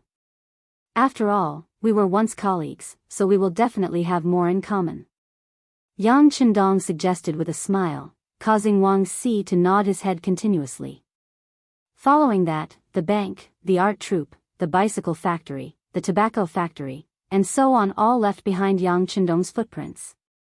With Yang Chendong's guidance, the various units became even more motivated. After receiving encouragement and advanced guidance, the various industries in Crimson City developed a vigorous attitude towards development. 2 months later, in the third month of the year 1461, Yang Chendong personally brought all the officers above the rank of major to the largest square in the city. Here, a stone tablet that was tens of meters tall and a large hall that occupied an extremely large area was located. The monument was a monument to heroes, and the hall was a memorial hall for heroes. The ashes of all the heroes who died on the battlefield were placed here for future generations to pay their respects. It was precisely because these martyrs were not afraid to shed blood and sacrifice that the Xianxia party was able to grow stronger and the people were able to live a better life. Anyone with a conscience would never forget these heroes who had sacrificed themselves. On the first day of every month, a large number of officers would come to pay their respects. Even during normal times, there would be people taking turns to come every day. They would either burn paper money or offer flowers to express their gratitude. According to the plan, the Navy would set off from the port and begin their journey of expansion. Yang Chendong brought all the officers here to let them receive a re-education of their thoughts. He wanted them to understand what their mission was, and to let them know that compared to the fact that they were still alive, it was already a very fortunate thing. In order for the people of Xianxia to live a better life, they needed to open up more land and territory. During this process, they had to display the spirit of not being afraid of hardships and not being afraid of death. If they were unfortunate enough to die in battle, their corpses would be transported back here to be worshipped by future generations forever. On the square, hundreds of thousands of people from all walks of life gathered here. They personally witnessed their leader, Yang Chendong, offer a wreath to the martyrs. Following that, all the officers above the rank of major swore, shouting slogans that they were not afraid of death, and made all sorts of promises to the martyrs. On that day, many of the people present cried. On that day, many of the officers present had their eyes wide open. On that day, Yang Chendong knelt in front of the monument and secretly swore in his heart that the martyrs would not die in vain. Yang Xia would one day unify the world. At that time, even more people would come to pay respects to them. At that time, their heroic souls would be forever remembered by future generations.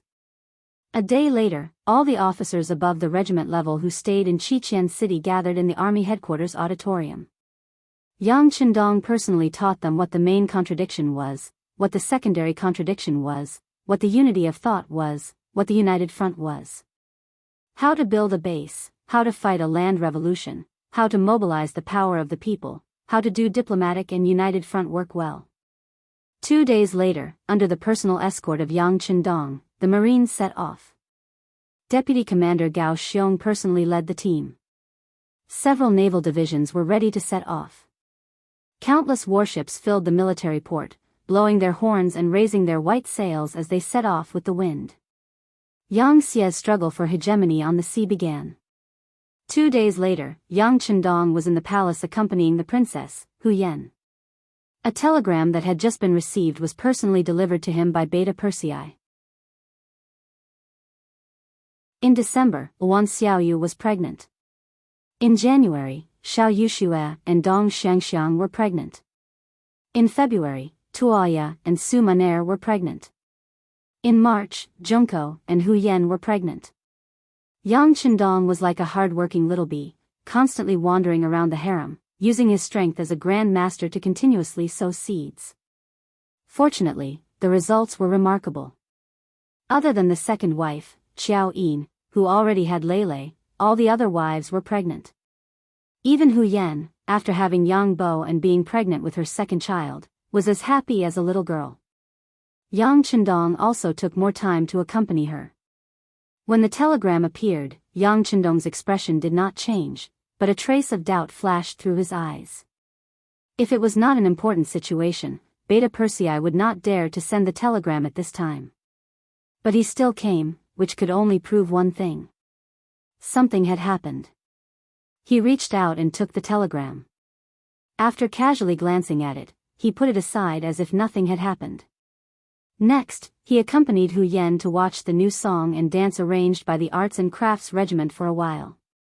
Seeing that the other party was tired, he asked Xiao Qing and other personal maids to send the madam to rest. After Hu Yan's back was out of sight, Yang Chendong turned and went to the office in the hall. As soon as he entered the large study, Yang Chendong looked at Beta Persei, who followed closely behind him, and asked, "What's going on in the Far Eastern region?" "Young master, after receiving the telegram from Governor Chenbo, I immediately asked the Security Bureau and the CIA. There was soon news from there. It should be that Tang Sheng, the commander of the 4th Cavalry Division of the Far Eastern Army, suddenly rebelled and joined forces with the cavalry of a Siberian Mongolian tribe, Khan Hulahan, to attack the state capital of Archeng. After a bloody battle, Governor Chenbo disappeared, and now the Far Eastern region is basically in the hands of Tang Sheng." Beta Persei obviously came prepared and reported after investigating the specific situation. "Khan of Siberia? Tang Sheng rebelled?" Yang Chendong muttered. After an unknown period of time, a cold voice suddenly sounded. "Humph. They are courting death." At this time, Yang Xia was so powerful that others were afraid that they would find trouble with him. How could there be people who were so blind as to find trouble with him? There was also that commander called Tang Sheng. He was in such a high position, yet he still rebelled. Yang Chendong really couldn't figure it out and was even angrier. However, there were some things that anger alone couldn't solve. What did Tiger's Mane say? Tiger's Mane's new army was in the beginning city, which was the closest to the Far Eastern region. If there was a problem there, they should have reacted immediately. Perhaps the army to quell the rebellion had already been sent out. This. Beta Persei lowered his head, his expression a little ugly. What do you mean by this and that? I'm asking you, how many reinforcements are you going to send for the new army? Who will lead them? Yang Qindong wished that he could give Beta Persei a kick. Why did it take so much effort to speak? Where did his usual straightforwardness and cleverness go? Beta Persei didn't dare to dodge Yang Qindong's kick, nor could he dodge it. He straightened his body and said, "Young master, regarding the matter of sending reinforcements, the officers of the new army have different opinions, so much so that Tiger's Mane can't force a decision." The so-called difference in opinions was still pleasant to hear. The truth was that everyone thought that the Far Eastern region was too poor and too far away, so there was no point in occupying it. Think about it, what did they get after occupying the Far Eastern region all these years? Other than the last time when the beginning city was in danger, Commander Chen Bo brought 4 cavalry divisions to help, he had always been asking for things. After careful calculation, with so much manpower, material resources, and financial resources, not to mention 1 army, even 3 armies could be built. The beginning city had begun to be self-sufficient through its own efforts. Neither Tiger's Mane nor Yumian wanted to continue to ask for help from Qiqian City. They wanted true economic independence. The fertile fields on the grasslands and the various small factories in the city were where their confidence came from. However, they still had to provide the Far Eastern region with goods, which greatly dragged them down, making it difficult for them to become economically self-sufficient. Now that there was a problem, wasn't this an opportunity to shift the blame? This was also the reason why they hadn't sent any reinforcements even though they had heard the news from the other side. Beta Persei's words were vague, but Yang Qindong was very clear in his heart. However, he didn't blame Tiger's Mane, Yumian, and the others for this matter. If he wanted to blame someone, he could only blame them for not having enough foresight and not knowing the benefits and importance of the Far Eastern region. Make the arrangements. After 3 days, we will set off. This trip to the Far Eastern region, since no one is willing to do it, this young master will go personally. Yang Qindong said with determination. This wasn't a spur-of-the-moment decision, but the problem related to the Far Eastern region should also be solved. Not only that, but the problems of the Golden Horde and the Ross country should also be solved this time. Although he had given Chen Bo a lot of ideas, it seemed that the effect wasn't very good. As a mission in the future, he had been to the Far East region and knew the approximate location of some of the minerals there. Once the minerals were developed, the economic returns would definitely shock Tiger's Mane and the others.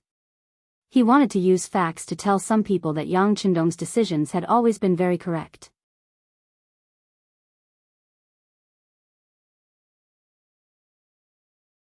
Chapter 1367. Yes. Beta Persei had long since had enough of staying in Resin City.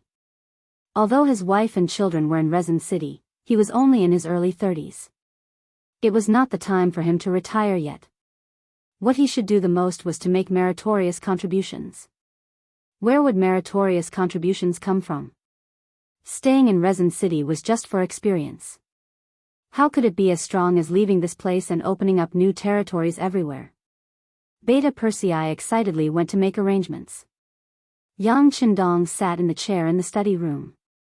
After thinking about how many troops and supplies he needed to bring with him, he quickly got up.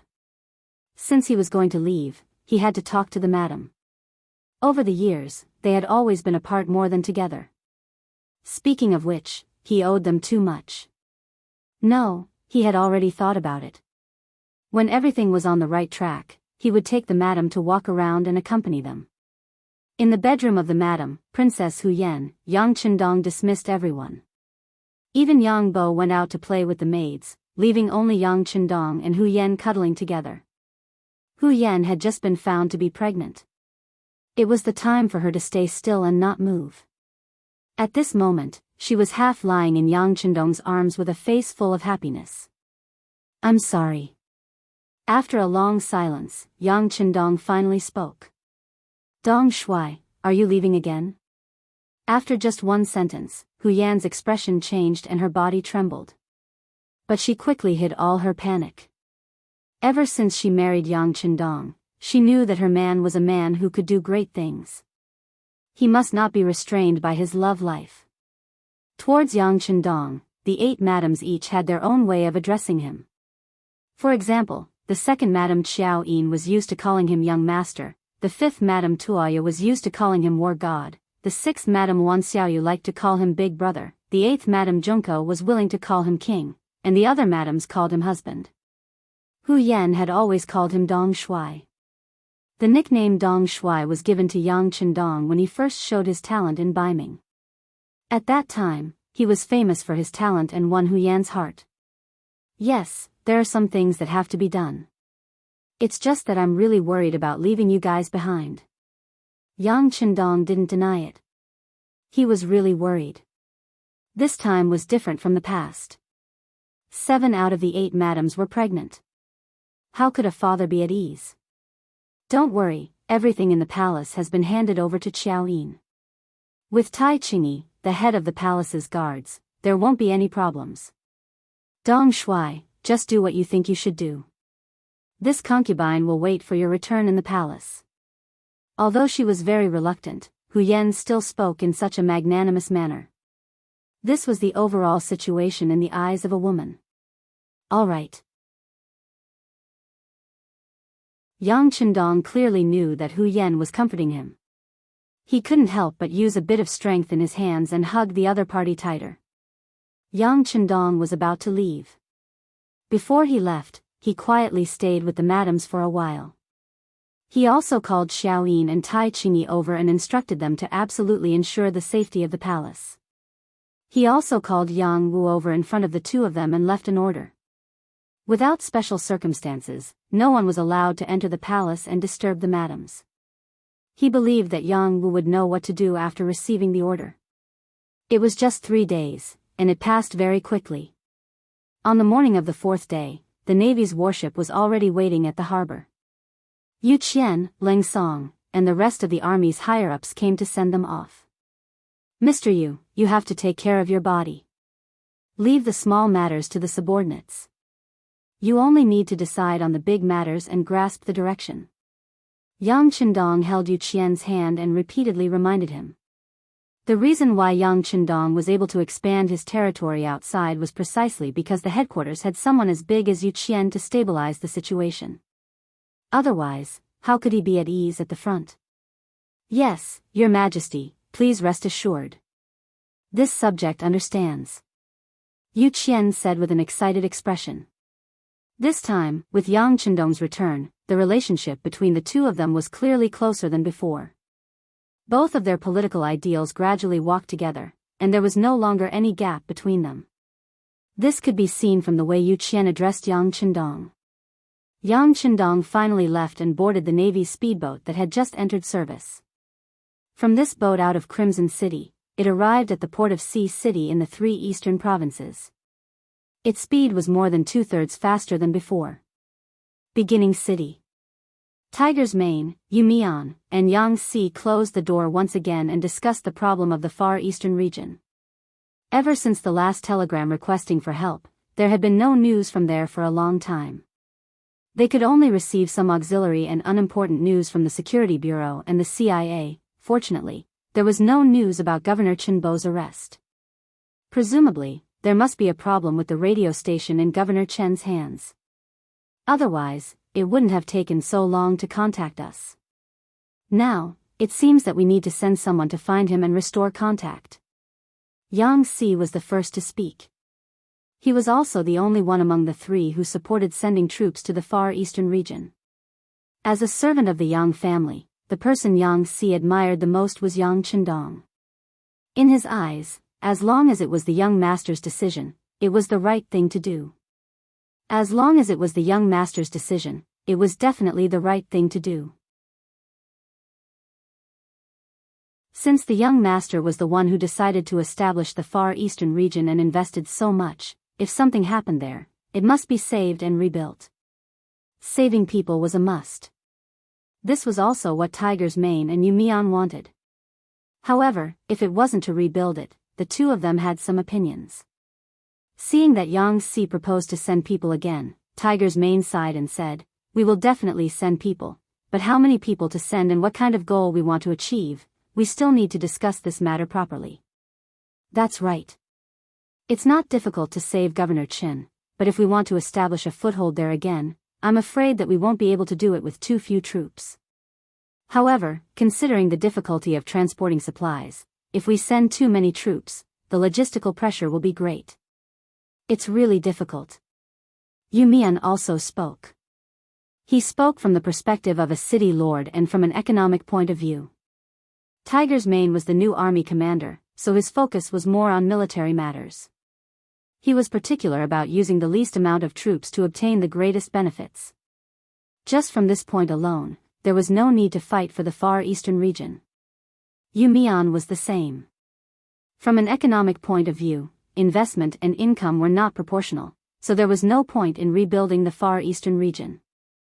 The two of them still had the same opinion as before, so Yang Si, who originally wanted to say something, could only shut his mouth.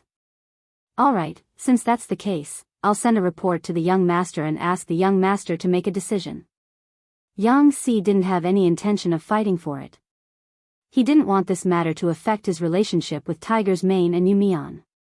However, he believed that once this matter was reported to the young master, there would definitely be a result. At that time, with the young master's orders, who would dare to disobey? The telegram was sent out, but what was puzzling was that every telegram was like a stone sinking into the sea. There was no reply at all. After a few consecutive telegrams without any results, Tiger's Mane and the other two couldn't sit still anymore. Regardless of whether it was possible or not, they should at least send a telegram.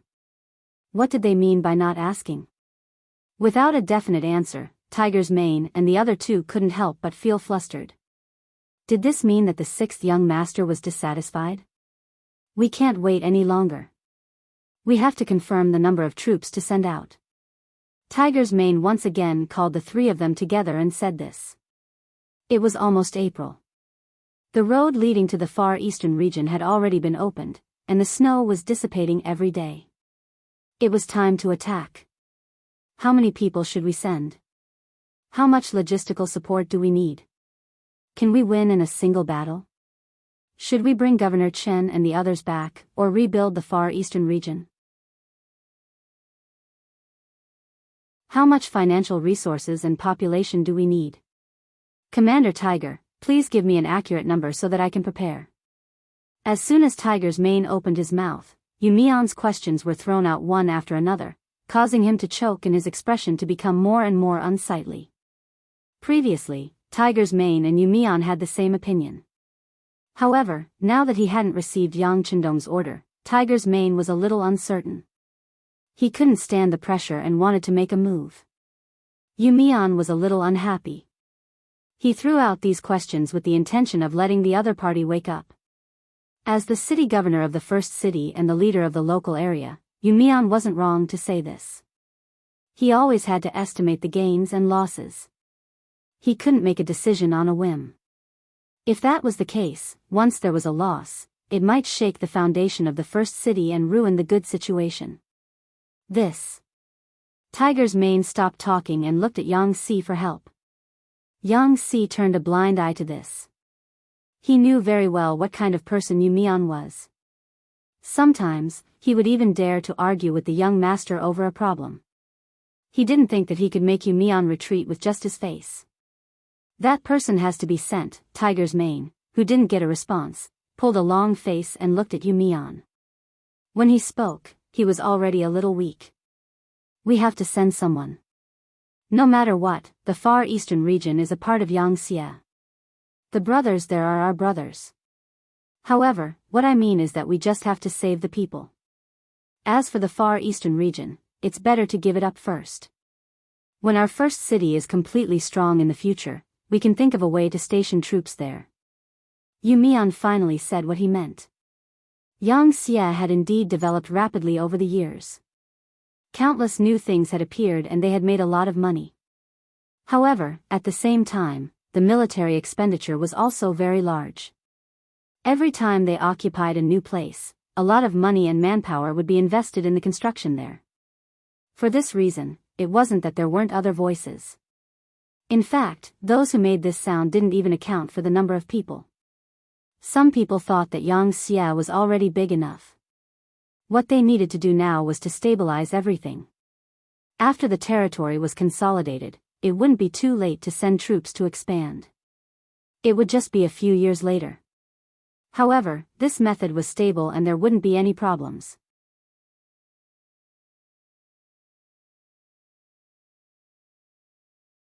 Chapter 1368. However, this voice had always been suppressed by Yang Chendong. He did not care if others said that he was militaristic, nor did he care if others said that he was a murderous demon king. This was because no one in this world knew better than him how vast this world was and how many places there were that needed to be conquered. Yang Chendong single-handedly created Xianxia and established the 5-star army. If even his actions were questioned by his subordinates, one could imagine that if he could not conquer more territory in his lifetime, once he was no longer around and his successor was replaced, would he still have the courage and influence to unify the entire world and make the Han people the only ruler? Yang Chendong did not dare to think about it, he could only lower his head and do it. Fortunately, although the price to pay for occupation and expansion was not small, the businesses in Crimson City were diversified and the money they earned was enough to cover the expenses of the war. For example, provinces such as Vietnam and Laos, after being ruled for many years, had already reached a balance of income and expenditure. If they continued, they would be able to provide returns to Crimson City. Coupled with his powerful charisma and influence, no one dared to publicly criticize the expansion. Even he had to put in so much effort, so he did not dare to leave this matter to others. This was the reason why the primordial city had not sent out any reinforcements even though there was a problem in the far eastern region. After Yu Mian expressed his thoughts, Tiger's Mane could only nod his head in agreement after a moment of silence. Alright, then why don't we do as City Lord Yu says? Without a better suggestion, although Yu Mian's method was a little conservative, it was safe. Before Yang Chendong's telegram arrived, it would be better to do as he said. Yang Si did not say yes or no. He was like a mute the entire time, not saying a word. He also did not understand what the young master meant, but his intuition told him that the young master of the far eastern region would not give up. Otherwise, he would not have sacrificed so much over the years. Yang Si didn't say anything, so Tiger's Mane and Yu Mian made the decision. After some discussion, they decided to send the 101st Division out to assist the far eastern region. They wanted to find Governor Chen and bring him back. The 101st Division's commander was Lu Zhua. He was an extremely senior general. He was a calm and steady person, and it was more than appropriate for him to complete the rescue mission. They quickly came to a decision. The 101st Division was ordered to prepare for battle. 7 days later, the army would head north to the far eastern state. When an army set out on an expedition, it was necessary to deploy troops, allocate provisions, prepare equipment, clothing, and so on. It was a very tedious matter. Fortunately, the 101st Division was stationed near First City. Otherwise, they would need at least half a month to 20 days to complete the preparations. Time passed day by day, and with the city lord's manor and the logistics command headquarters doing their best to prepare, the various resources that were to be taken away were loaded onto carriages. Because the journey was rather long, and the roads were not easy to travel on, just the logistics alone had prepared a total of 1,000 carriages. It was said that this was only the first batch. There would be a second and third batch after that. The army set out. Along the way, the men and horses ate and chewed. Every day was a huge expenditure. Just from this point alone, Yu Mian's idea of retreating from the far eastern region was not considered a mistake. After preparing for a full 6 days, seeing that the army was about to set off tomorrow, Tiger's Mane called Commander Lu Zhua to his office. The two of them discussed the route of the march, how to protect themselves after entering the far eastern region, how to find Shen Bo and the others, and how to retreat safely.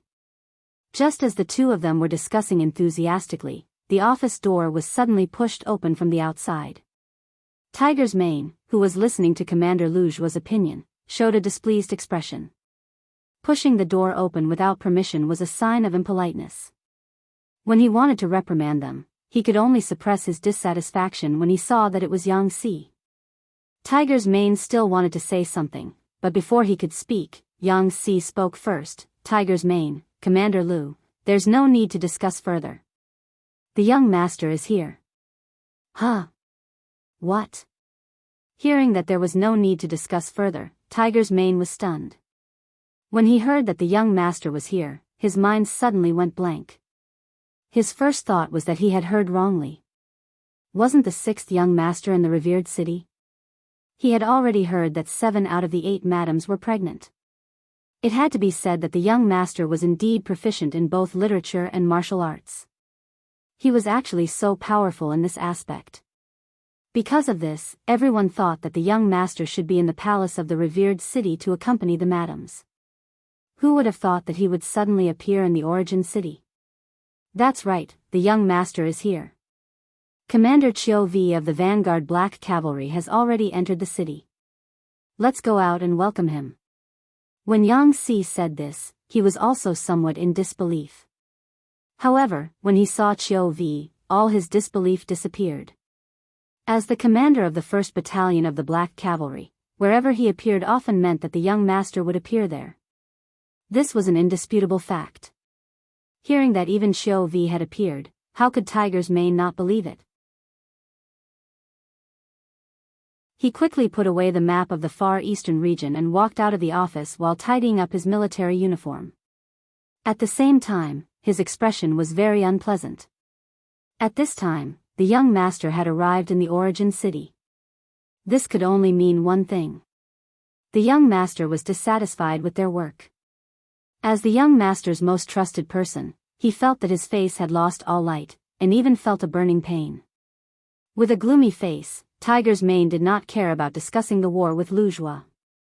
At this moment, he strode out of the army headquarters and went straight to the east gate of the origin city with Yang Si.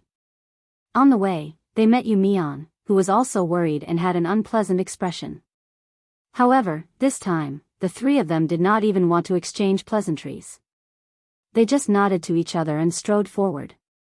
At the east gate, the travel-worn Yang Qindong appeared in the distance with the Black Cavalry. In order to rush for time, Yang Qindong and the others stopped their horses but did not stop. Along the way, they changed their horses countless times and finally arrived at the origin city in the shortest time possible. Compared to the last time he left, Yang Qindong's face was also full of displeasure. Obviously, Tiger's mane, Yu Mian, and Yang Si's response to the problem of the Far Eastern region this time made him very dissatisfied. However, although he was dissatisfied, Yang Qindong did not intend to blame the 3 of them. After all, not everyone knew the importance of the Far Eastern region like he did. Even in the future, the Far Eastern region accounted for more than a quarter of the entire country. It was not an exaggeration to say that once it was occupied and stabilized, it would not be far from unifying the entire Russia. Of course, the current Russia could not even be called a country. It was still living a difficult life under the oppression of the descendants of the Mongolian cavalry. At the east gate, Tiger's mane and the other higher-ups of the origin city stood there. As soon as they saw Yang Qindong appear on the white dragon, the people led by Tiger's mane knelt on the ground with a plop and pleaded guilty. Let's talk about it after we enter the city. Yang Qindong only looked around before he rode on his horse. This time, he did not dismount from his horse and exchange greetings with everyone, which already showed his dissatisfaction. He could not blame these people, but it was necessary to give them some face. Otherwise, if he encountered such a thing in the future, he did not know what would happen. Tiger's mane and the others followed behind Yang Qindong with a nervous heart and arrived at the palace courtyard of the origin city.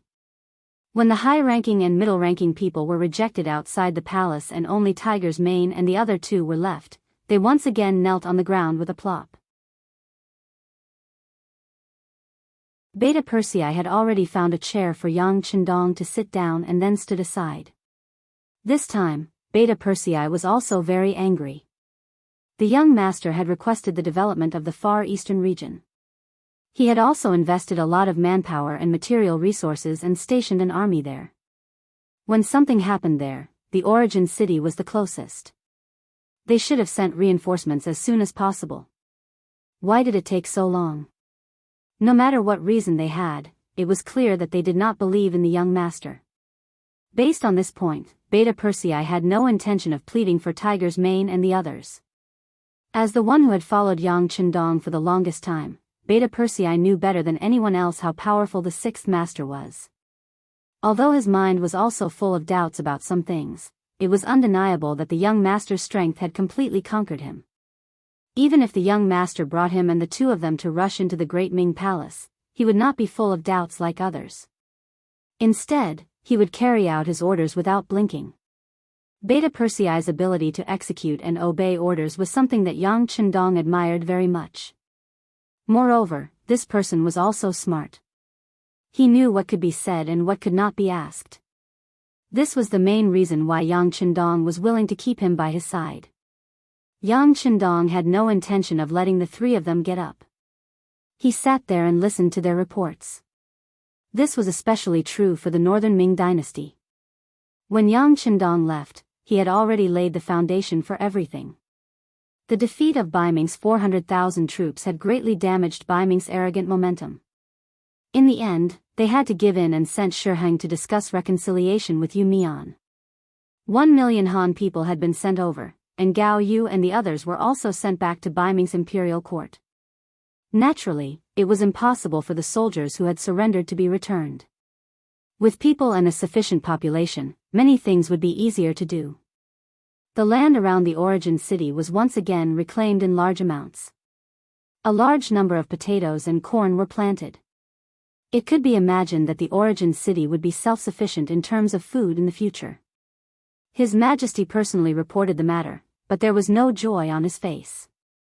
All of this was arranged by Yang Chendong before he left. He was just carrying out his orders and did not deserve any credit. Yu Mian had just closed his mouth after reporting when Tiger's Mane, who could not wait any longer, had already opened his mouth. "Young master, I'm guilty. Please punish me." "About the Far East?" "Well, you don't have to worry about the problems in the Far East. The new army group will take good care of the origin city and be the logistics officers of the new army and the new 5 armies." Yang Chendong simply waved his hand.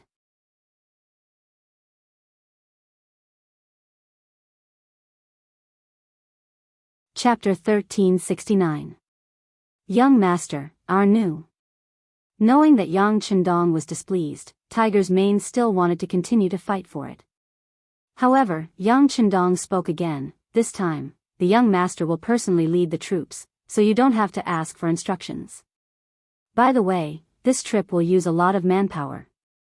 The required food and other things will be transported over from Red Nest City soon. Yes, everything will be handed over to the logistics command."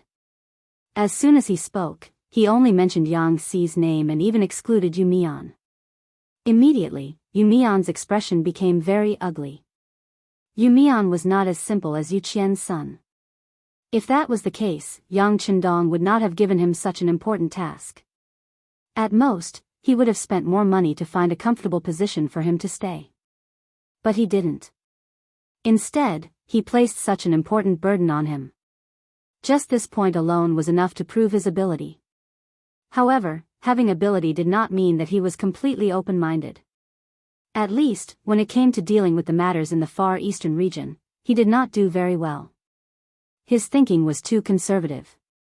In this matter, Yang Chendong could also see that a person like Yu Mian had no problem keeping his position, but when it came to pioneering, he was still lacking a lot. Since that was the case, he would just guard his home well. This could be considered as making the best use of people. Tiger's Mane and Yu Mian, the two people who opposed increasing the investment in the Far Eastern region, had stepped aside. Only Yang Xi, who had always advocated for greater support, was placed in an important position. This already showed Yang Chendong's attitude.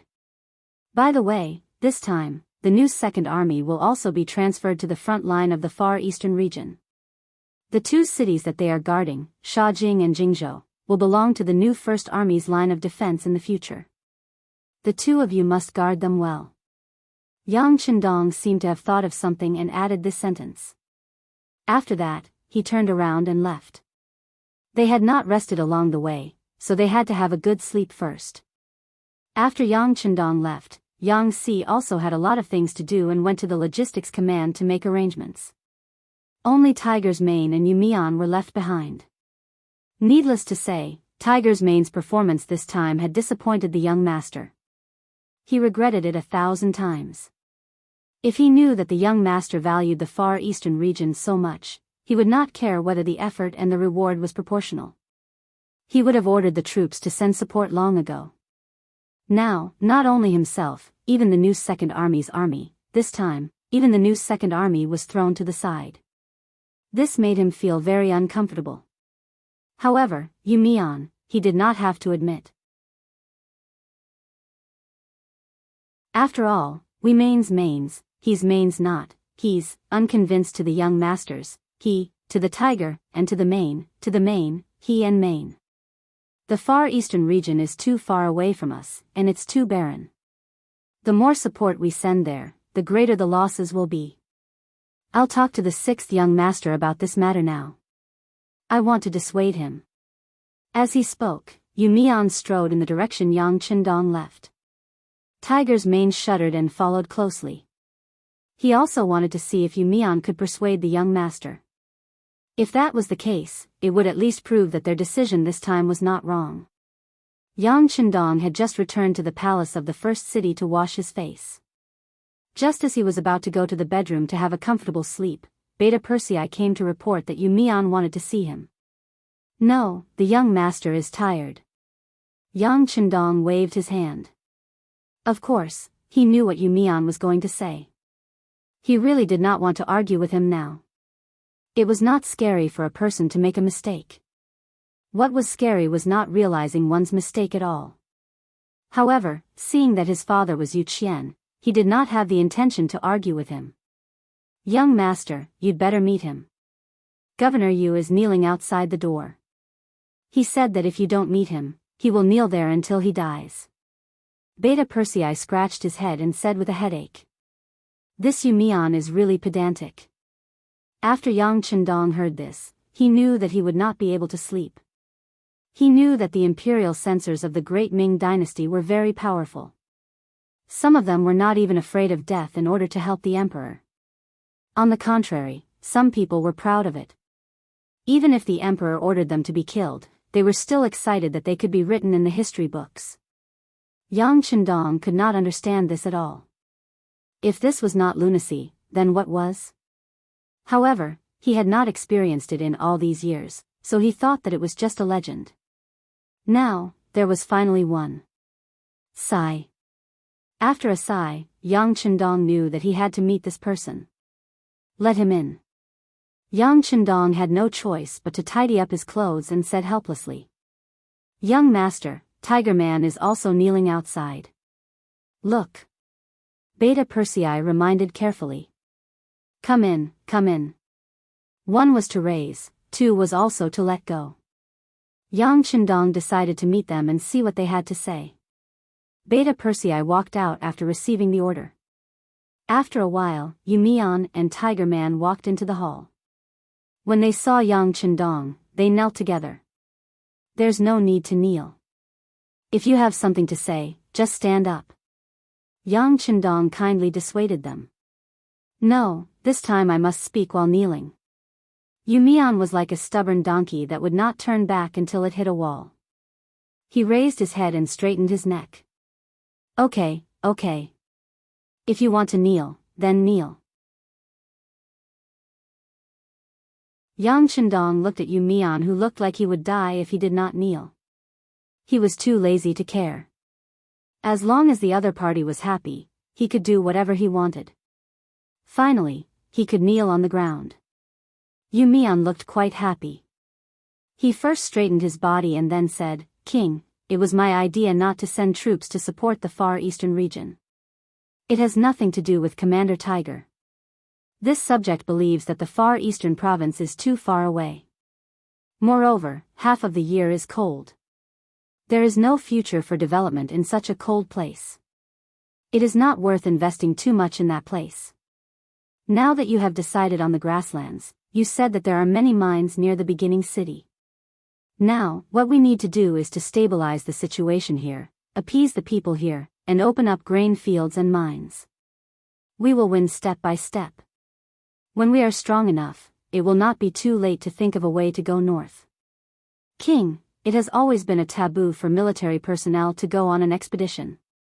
King, you can't put the army in danger because of your reputation. It is not worth it. As he spoke, Yu Mian knelt on the ground and kowtowed. With just a few kowtows, blood seeped out of his forehead. If not for Tiger's Mane, who was at the side, who reacted quickly, the consequences would have been even more serious. This scene opened Yang Qindong's eyes. In the past, he had seen in some history books that some upright officials had done all sorts of courting death in order to make the emperor accept them. However, that was only limited to written records.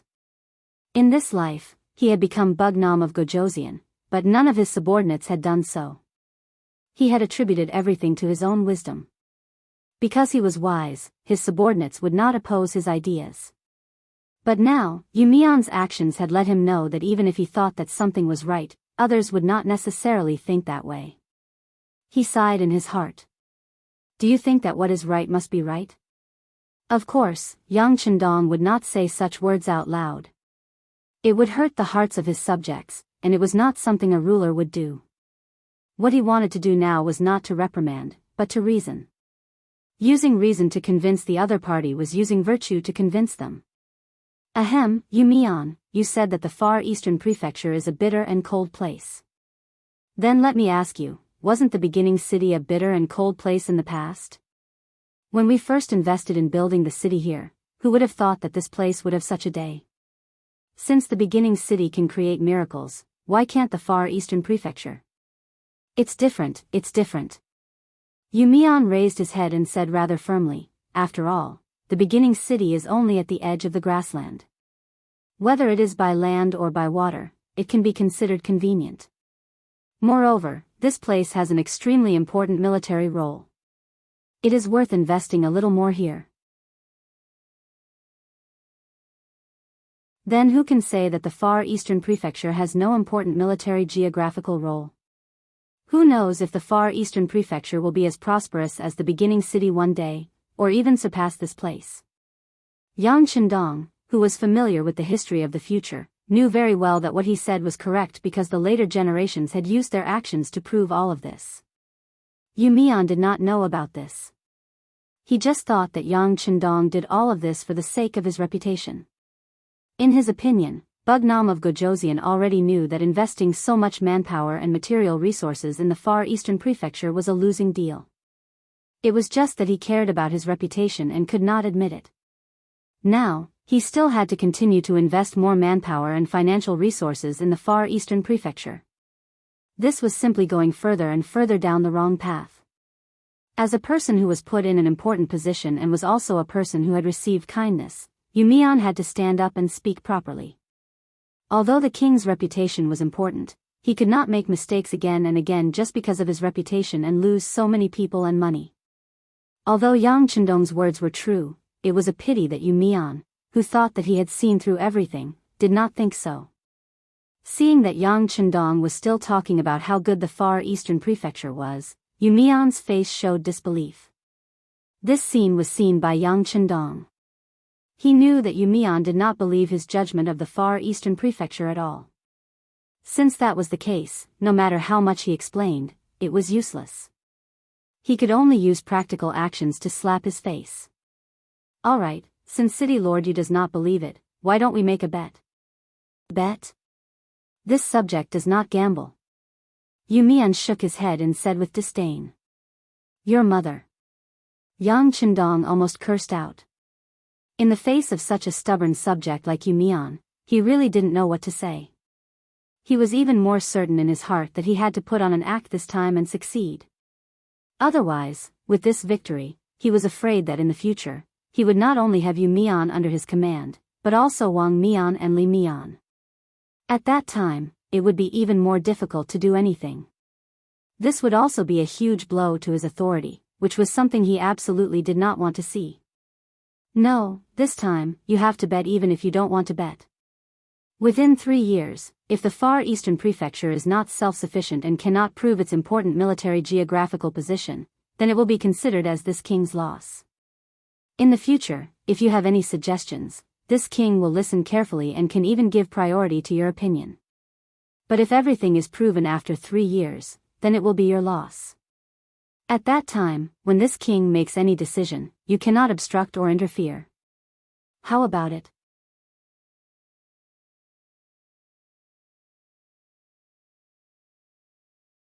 Chapter 1370. Yu Mian's problem had to be solved. Otherwise, there would be endless trouble in the future. Think about it. This time, even Tiger's mane was persuaded by the other party. Yu Mian himself did not know what would happen next time. It was only a 3-year time limit. It could be said that Yang Chendong was going all out this time. At least, that was what Yu Mian thought. It was only 3 years. So what if Bugnam of Gojoseon caused trouble for 3 years? Once he failed, there would not be such a rash thing in the future. It was worth it no matter how one looked at it. As for whether the 6th young master would win or not, Yu Mian did not consider it. He was involved in every bit of the construction process of the first city. There was no need to mention how many difficulties there were. This was because the first city was not too far away from Liaodong and Baiming's capital, so he could get help for everything he needed. Of course, the far eastern region would also receive the support of Qiqian City. With Bugnam of Gojoseon around, perhaps they would receive more resources. However, so what? After all, it was too far away. Could it really be like the first city? At least, Yu Mian did not believe it. No matter how one looked at it, this matter was worth a gamble. In the end, Yu Mian raised his head. Okay, I'll bet. After Yu Mian agreed to the bet, he could no longer interfere with Yang Chendong's every move. He finally relaxed and the first thing he did was to sleep. No matter what he wanted to do, he had to have a good body first. This was a prerequisite. Just as Yang Chendong was about to fall asleep, news of his bet with Yu Mian had also spread. This was naturally Yu Mian's idea. He was afraid that Yang Chendong would go back on his word. He wanted to make this matter a reality. Yang Chendong did not know about this. Even if he knew, he would not care too much. Since he dared to say it, he was naturally confident that he could win. He slept all the way until night. When Yang Chendong woke up, he was full of energy. Beta Persei also took the opportunity to take a nap.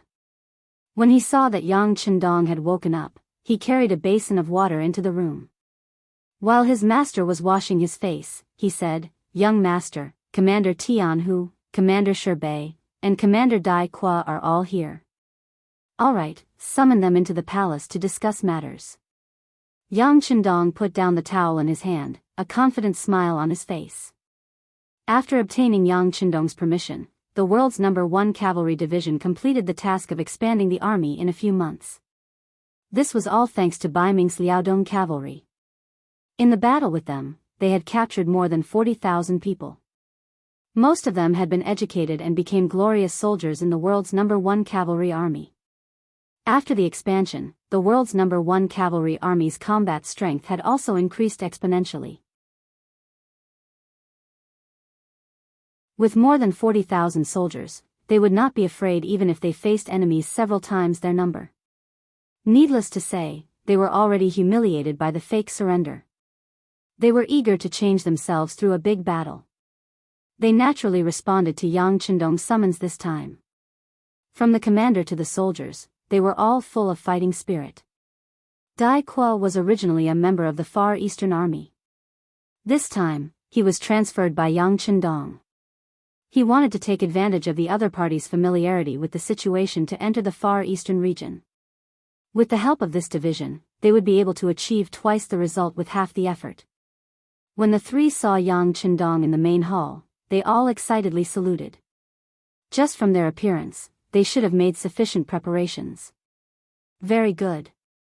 Looking at your appearance, this king has an idea in his heart. Looking at the three, Yang Chendong also smiled. This was a confident smile. Presumably, you already know about the matter. Tang Xingjuan's change has caused the situation in the Far Eastern region to be unclear. It has also successfully provoked the anger of our 5-star army. This time, this king will personally go and let those who betrayed and dared to be our enemies know the consequences of angering our 5-star army. How about it? Do the 3 of you have the confidence to enter the Far Eastern region and show the might of our 5-star army? Yes. The 3 answered in unison. Their faces were filled with excitement before the big battle. Good. Let's discuss the matter of sending troops. While Yang Chendong was laughing, Beta Persei had already commanded several black cavalry to carry the map of the Far Eastern region. That night, everyone discussed until late into the night before dispersing.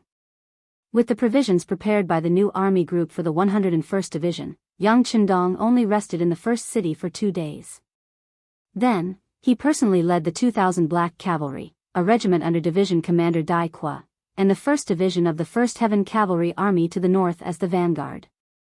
Bei would lead the other 4 divisions of the 1st Heaven Cavalry Army, the other 4 regiments under Daoist, and the new 2nd Army to wait for the arrival of the supplies from Resin City.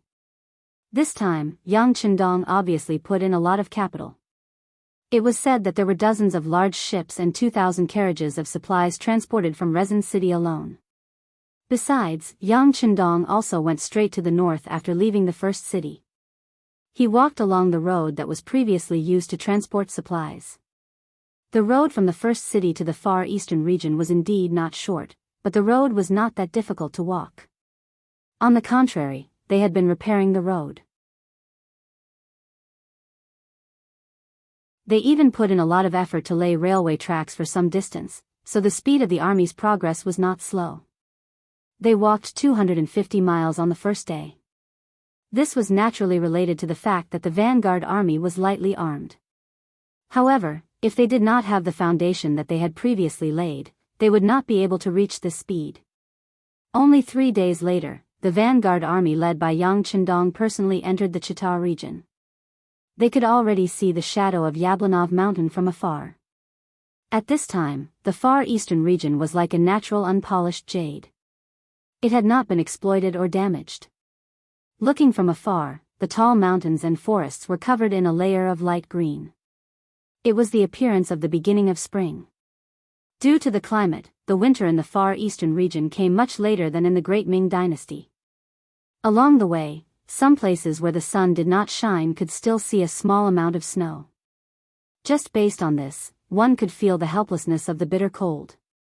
In such a climate, it was no wonder that no one occupied such a large territory.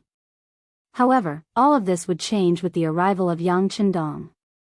Daoist had already left with a regiment of soldiers. As the vanguard of the vanguard, he had to find Commander Chen Bo in the fastest way possible. Relatively speaking, the vanguard army led by Yang Chendong did not need to be in such a hurry. They only needed to follow the marks left by the other party. As the army entered the mountain range, the road became more and more difficult to travel. In the past, he had only read on the telegram that 2/3 of the supplies sent to support the Far Eastern region would be consumed on the way because of the road and distance. Yang Chendong did not believe it, but after personally making a trip, he had a deeper understanding of this. He also finally knew why Yu Mian would take such a big risk to stop him from supporting the Far Eastern region. Is the road difficult? Full of difficulties? Yang Chendong snorted. He liked challenges. If the mission was too easy to complete, it would lose its meaning. Just like in his previous life, sometimes in order to complete a task given by his superior, he could hide in a place without moving or eating for 36 hours. Compared to the hardships he had to endure back then, the hardships he was going through now were nothing. Send a telegram to Commander Shibi. Tell him to open up a path for the army. It shouldn't be too wide, but it should pass through the carriages first. If one wanted to be rich, one had to build a road first. This was a truth that could be used anywhere.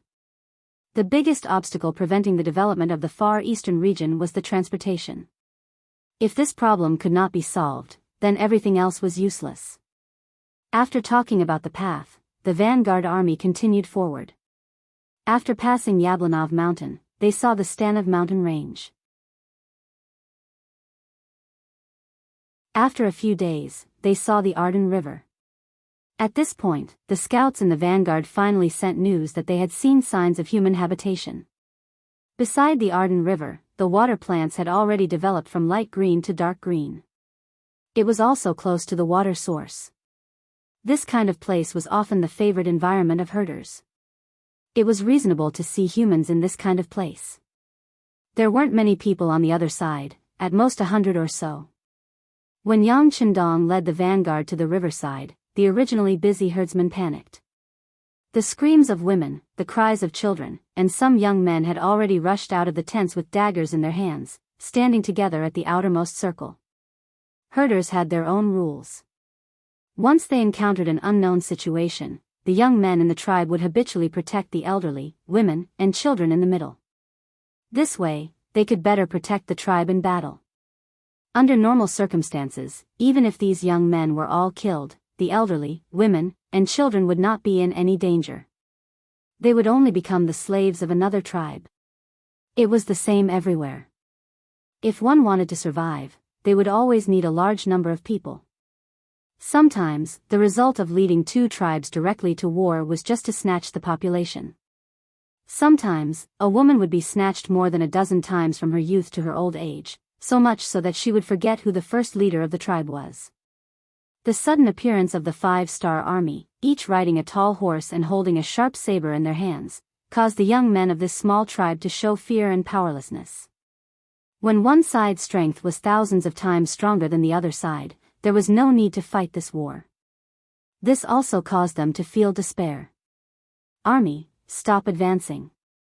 Beta Persei shouted after receiving the order. As soon as his loud voice came out, the cavalry warriors of the 1st Division of the world's cavalry army all stopped.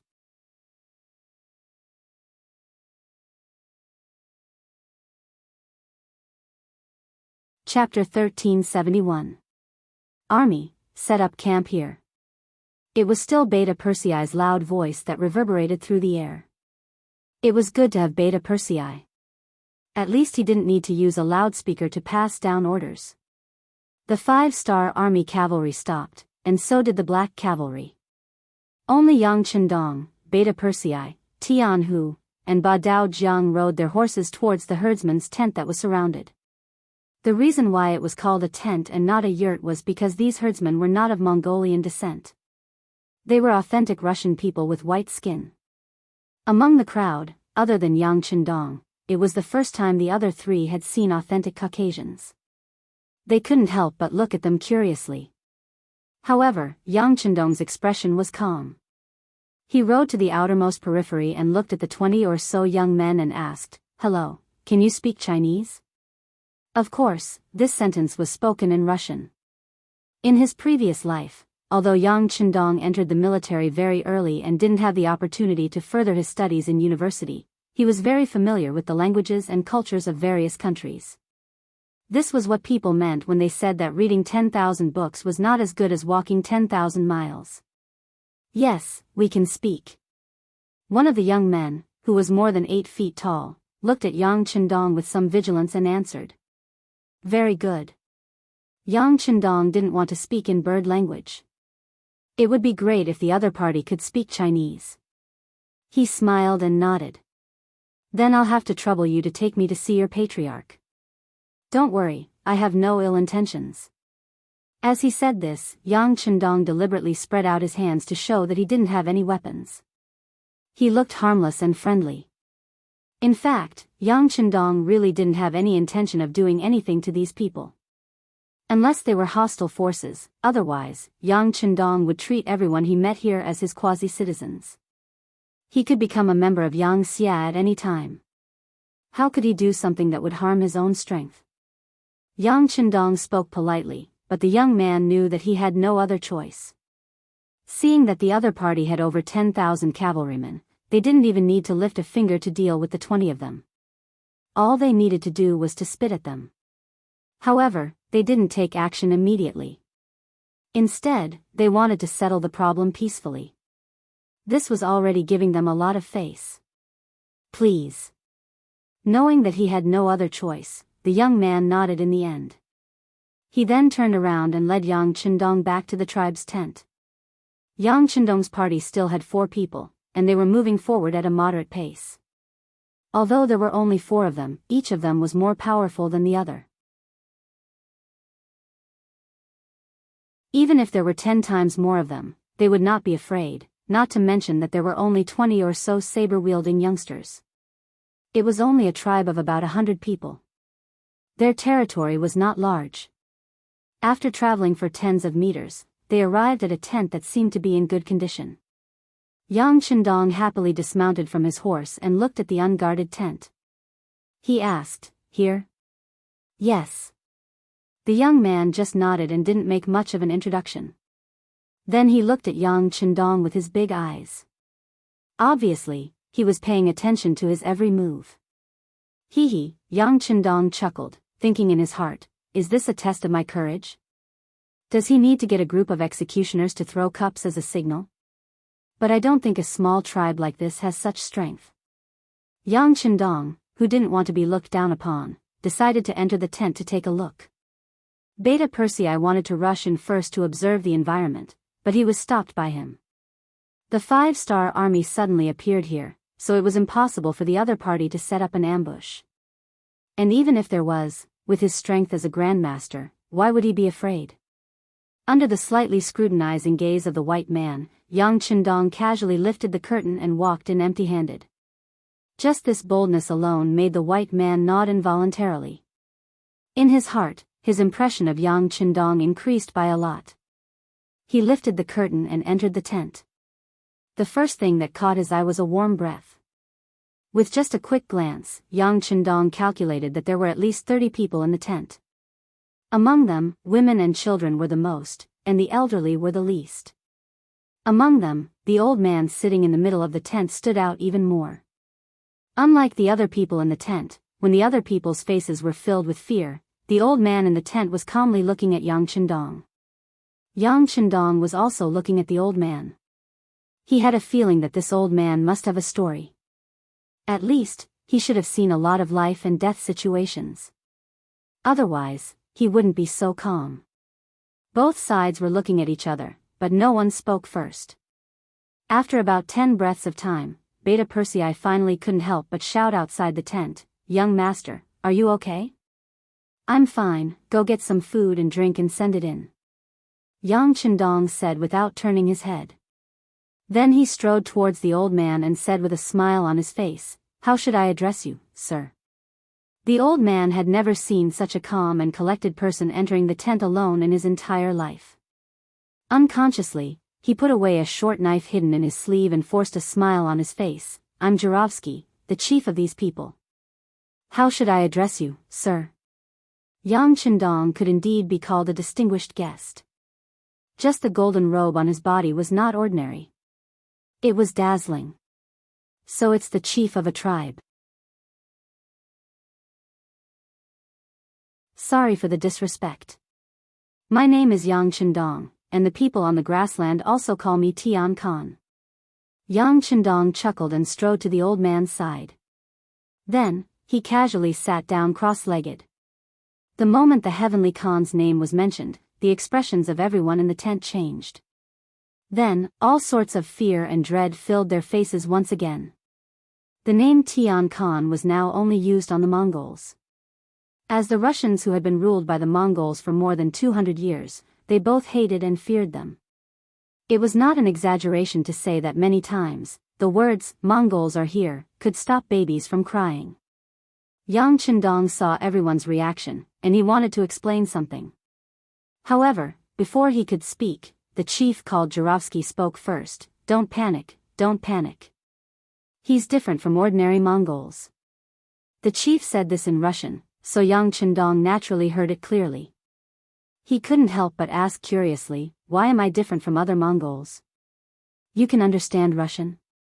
The old man was shocked at first, but he quickly calmed down. It was obvious that in this area, the Russians and Mongols interacted with each other, and there was no distinction between them. The language was also a little messy. Just like how the Russians could speak Chinese and Mongolian, why couldn't they speak Russian? After the old man's reprimand, the tent quietened down. The chief looked at Yang Qindong and asked, "Tian Khan?" Forgive this old man for being slow, but it seems that other than the noble Genghis Khan, no one else dares to use this name. That's right. Yang Chendong smiled and nodded. He did not expect the chieftain to be so knowledgeable. However, there was one thing he had to correct. I am not a Mongol. I am a Han Chinese. The title, Heavenly Khan, is a form of respect for me. You're not a Mongol. You're a Han. Jurovsky's face flashed with surprise for the first time. Then, he thought of something and asked, but what's the relationship between the Tian Khan and the Han people in the Far East?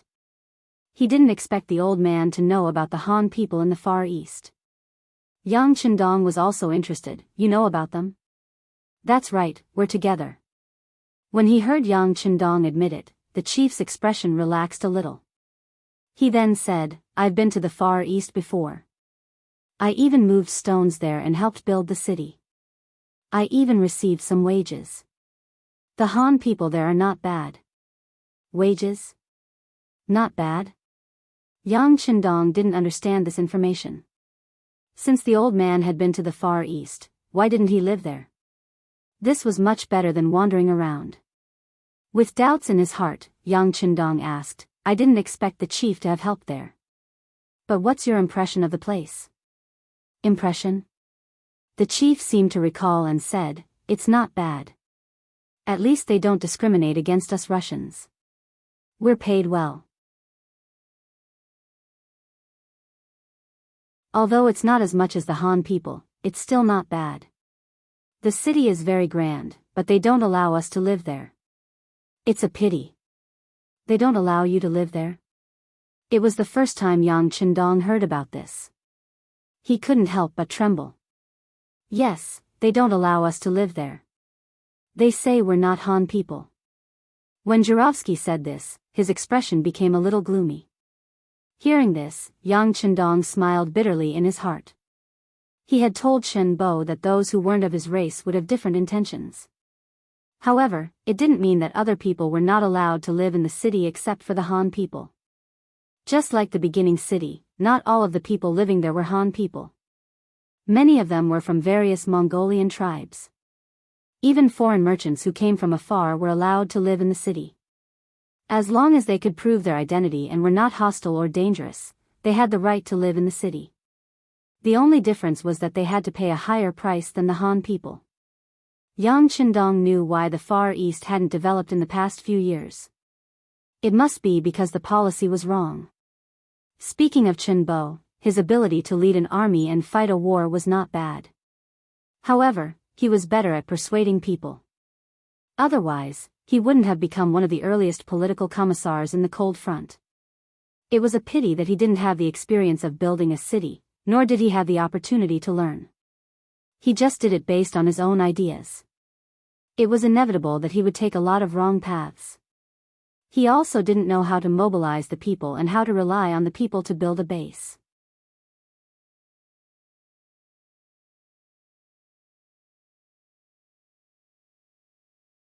Chapter 1372. Thinking of this, Yang Chendong was even more confident about the 3-year agreement. In the past, he couldn't find the root of the problem, but now, he knew where the mistake was. As long as he corrected it, the development of the Far Eastern Prefecture would improve. Perhaps in less than 3 years, everything would change, and the Yang faction would have another large base of operations. If he wanted to change, he had to start with himself. Thinking of this, Yang Chendong stood up. Seeing Jurovsky's confused look, Yang Chendong stood up and bowed to him. This bow frightened Jurovsky. He would never forget that the Heavenly Khan had 10,000 cavalrymen just outside the tent. Now that he was on the chopping block, how could he accept such a great bow? Jurovsky wanted to get up and move out of the way, but Yang Chendong had already turned around and bowed to everyone in the tent. His voice rang out, what happened in the Far Eastern region was unfair to everyone. Since I, the Heavenly Khan, am here, I naturally have to change.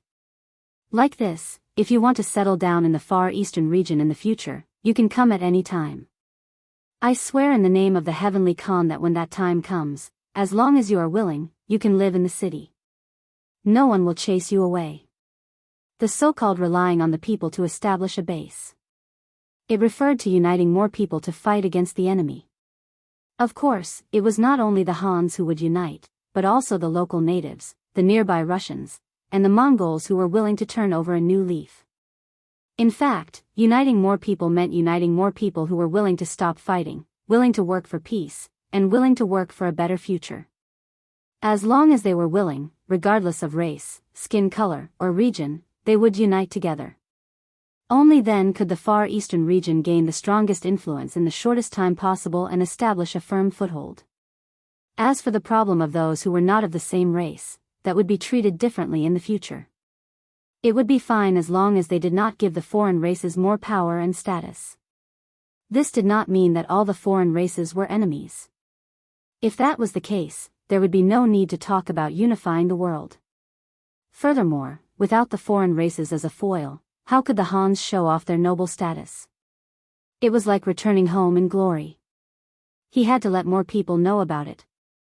Otherwise, it would lose its original meaning of traveling in the night. What? Upon seeing Yang Chendong's vow, Jurovsky's eyes widened as he stared at Yang Chendong in disbelief. In addition to shock, there was also doubt in his eyes.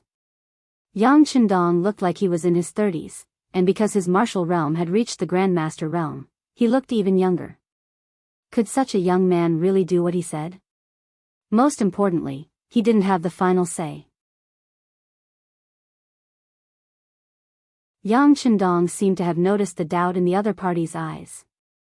He chuckled and said, "Yes or no, the chief only needs to go to the Far Eastern Prefecture to take a look." Jerevs nodded. "That's right, whether it's real or fake, we'll know when the time comes." At this moment, the curtain of the tent opened from the outside, and Beta Persei, Badao Jiang, and Tian Hu walked into the tent with a pile of food. As long as the conditions were met, Yang Chendong would never wrong himself.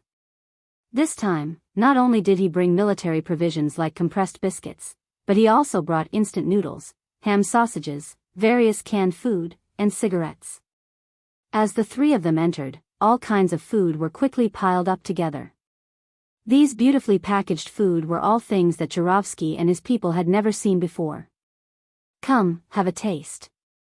Yang Chendong took a ham sausage with a smile on his face, tore it open, and chewed it in his mouth.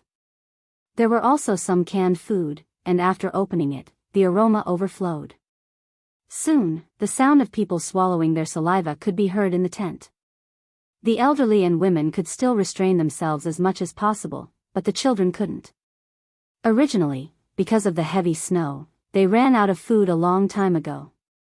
They mainly relied on catching some small fish by the river and killing some sheep and horses. How could they have seen such a dazzling array of good food? "Eat as much as you want, this is originally for you." Yang Chendong couldn't help but chuckle when he saw the children's longing eyes and the adults' forceful control of their gazes. However, the children didn't move.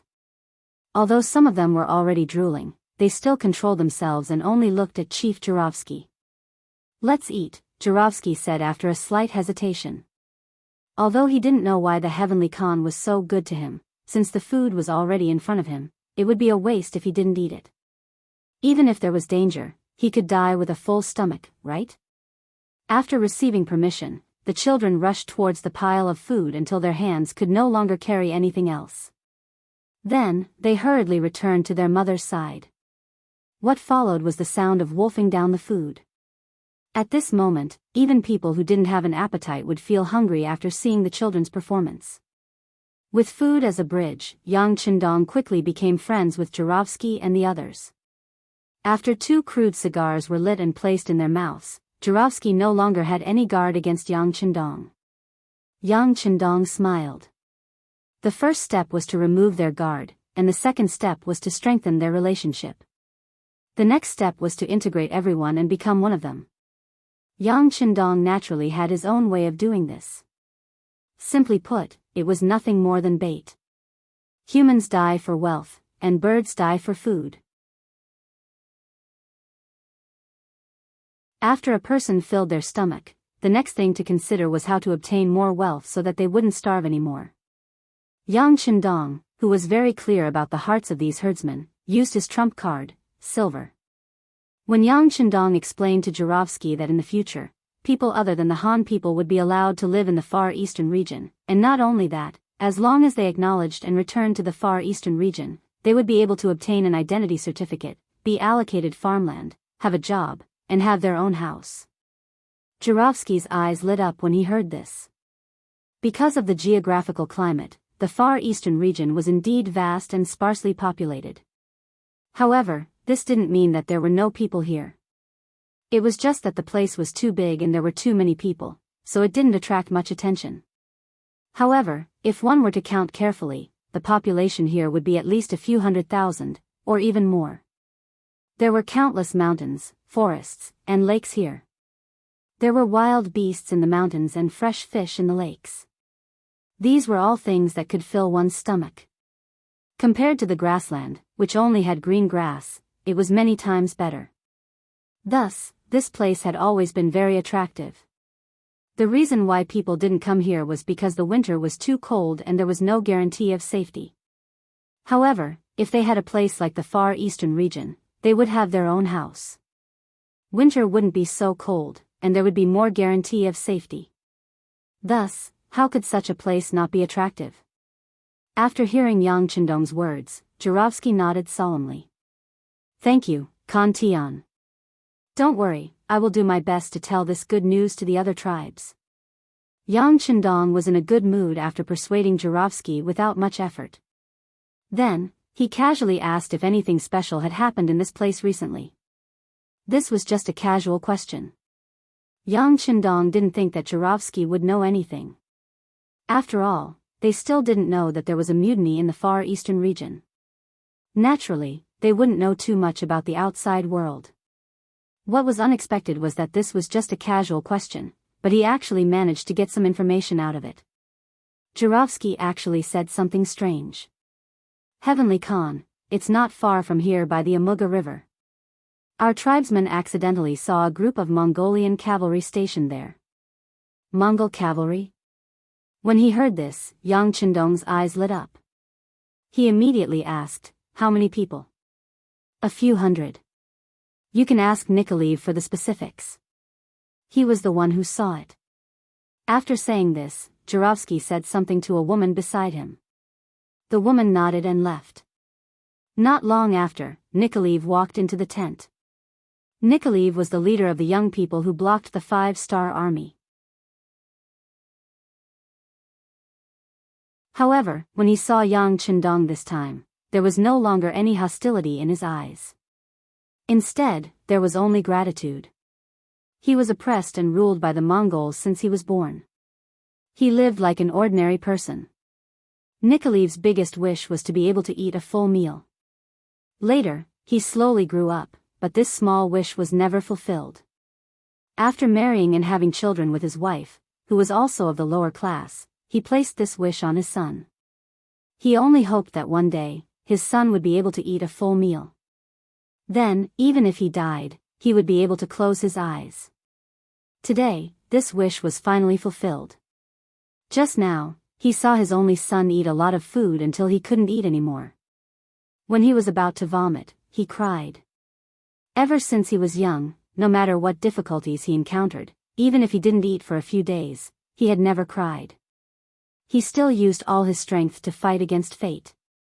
However, when he saw his son eat a full meal and his stomach bulge, he finally couldn't control his tears. He felt that his life was worth it. His wish was fulfilled. It was all thanks to Yang Chendong. Now that his benefactor had something to ask him, he naturally didn't hide anything. He told Yang Chendong about how he saw a group of Mongol cavalry a few days ago when he wanted to make something for his son to eat.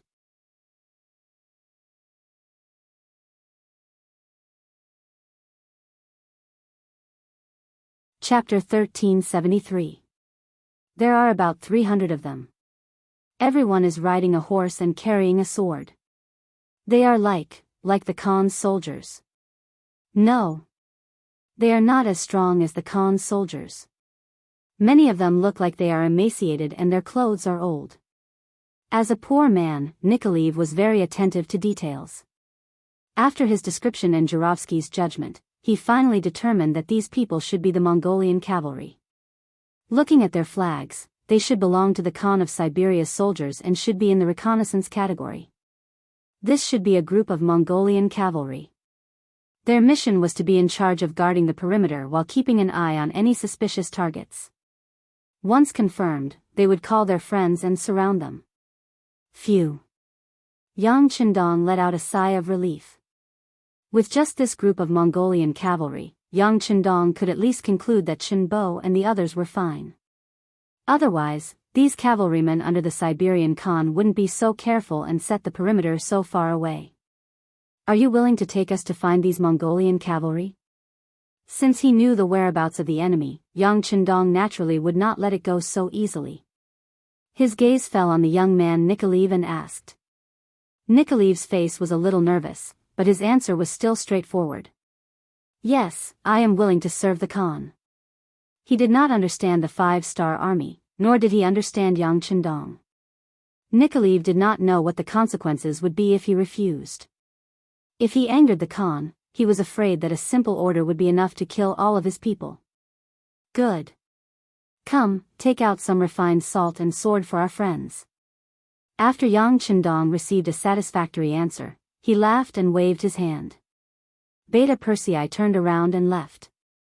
Not long after, he brought the black cavalry to Chief Jurovsky with a few bags of well-packed refined salt and weapons. Refined salt, high-quality refined salt. Jurovsky unceremoniously opened the bag with the dagger in his hand. When he put his finger back into his mouth, he couldn't help but shout excitedly. In ancient times, salt and iron had always been the exclusive property of those in power. It was also one of the items that would not be exported or traded. And in remote places like the Far East, it was impossible to see them. Occasionally, some table salt would appear, but it was also coarse salt. Not only was its quality extremely poor, there were also many impurities in it. Good quality ones could be exchanged for several horses and sheep in one bag. Even so, it was not easy to get some. They were treated as treasures by the tribes. Yang Qindong had given him 4 bags, and each bag weighed at least 50 pounds. That was more than 200 pounds, and Jurovsky couldn't help but be excited. Jurovsky wasn't the only one who was excited.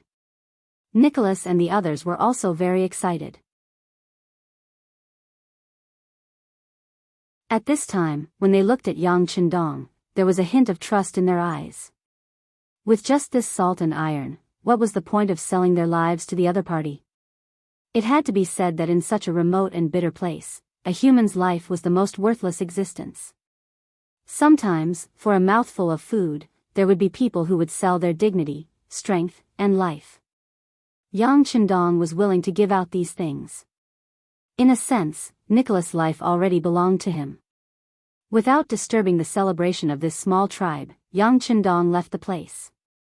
While ordering the army to rest, he also called Commander Tianhu over and told him to prepare to send out a group of cavalry to follow Nicholas to the Amurga River and take down the hundreds of Mongol cavalry.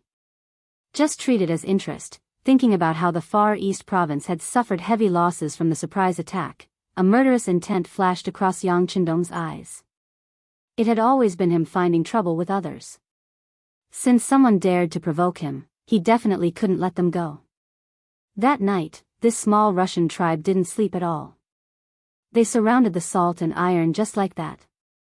Some of the young men also changed their rusty iron weapons under Jurovsky's orders and took out sharp cavalry swords. At this time, the things that Yang Qindong gave them were the hope of their tribe. They definitely couldn't lose them. Nicholas wasn't part of the people protecting the salt and iron. Not only him, but there were also 4 other people who didn't participate in the guard duty last night. Under Jurovsky's orders, they had a good night's rest. Today, they would follow the Heavenly Khan to deal with the Mongol cavalry. When Yang Qindong walked out of the tent in the morning, he was also full of energy. After reaching the Grandmaster realm, Yang Qindong could sleep peacefully in any environment as long as he wanted to. This was one of the main reasons why he was full of energy. Tian, who had already brought 1,000 cavalry and was ready to set off at any time. This time, he was going to personally lead the army to kill the enemy, leaving behind Division Commander Temu, with a sad expression. Nicholas had breakfast with the soldiers of the 5-star army, and he saw a satisfied look on the faces of the 5 soldiers. To them, they had never eaten such a delicious breakfast in their lives, let alone enough to fill their stomachs. When Nicholas and the others looked at the 5-star army soldiers after breakfast, their eyes were filled with envy. Beside the Amu River, there were many military tents here, and from time to time, one could see men in Mongol clothing walking back and forth. Sometimes, they would even patrol around the river. Just as Yang Chendong expected, this was the Siberian Khan's cavalry unit. Their mission was to be in charge of the safety of this area, and at the same time, to see if there were any enemies from the Far East who escaped from here. However, their gazes were mostly on the inner side, and they did not pay much attention to the south of the Amu River. In their eyes, the enemy was in the north, not the south. As for whether or not someone would attack them from the south, it was not a problem for them to consider. There were 300 Mongol cavalry here. Although they were not elites, they were not something that anyone could target. For example, if Chieftain Jurovsky's 100-man tribe encountered them, they would probably run as far away as possible. If they wanted to face 300 Mongol cavalry who lived on horses all year round, they would need at least 1,000 cavalry to dare to take the risk. This was where Ahechi's confidence came from.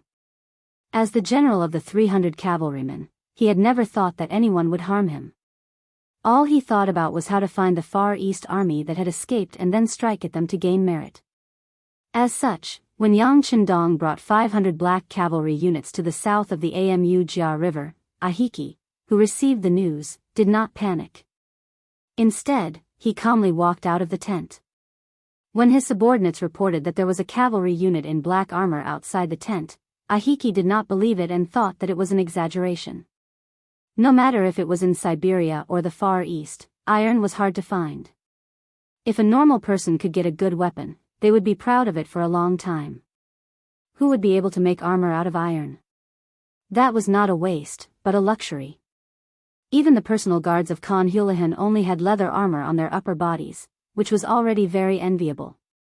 With disbelief, Ahiki walked out of the tent. As expected, he saw a sea of black armor, and his eyes were filled with greed. Even though there were 500 cavalry, far more than the 300 he brought with him, there was no fear in his eyes. However, there was no trace of fear in Ahechi's eyes.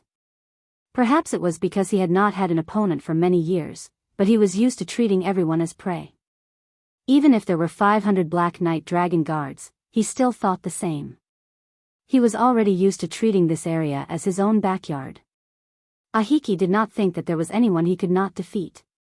Even if there were more enemies than him, and their equipment was better than his, it was still the same. War is not about who has better equipment. Ahiki muttered to himself. He then raised his right hand above his head and shouted, "All troops, gather." The 300 Mongolian cavalry had already gotten on their horses. When they heard the general's order, they quickly gathered around Ahiki in groups of 10. It was said that small details revealed true ability.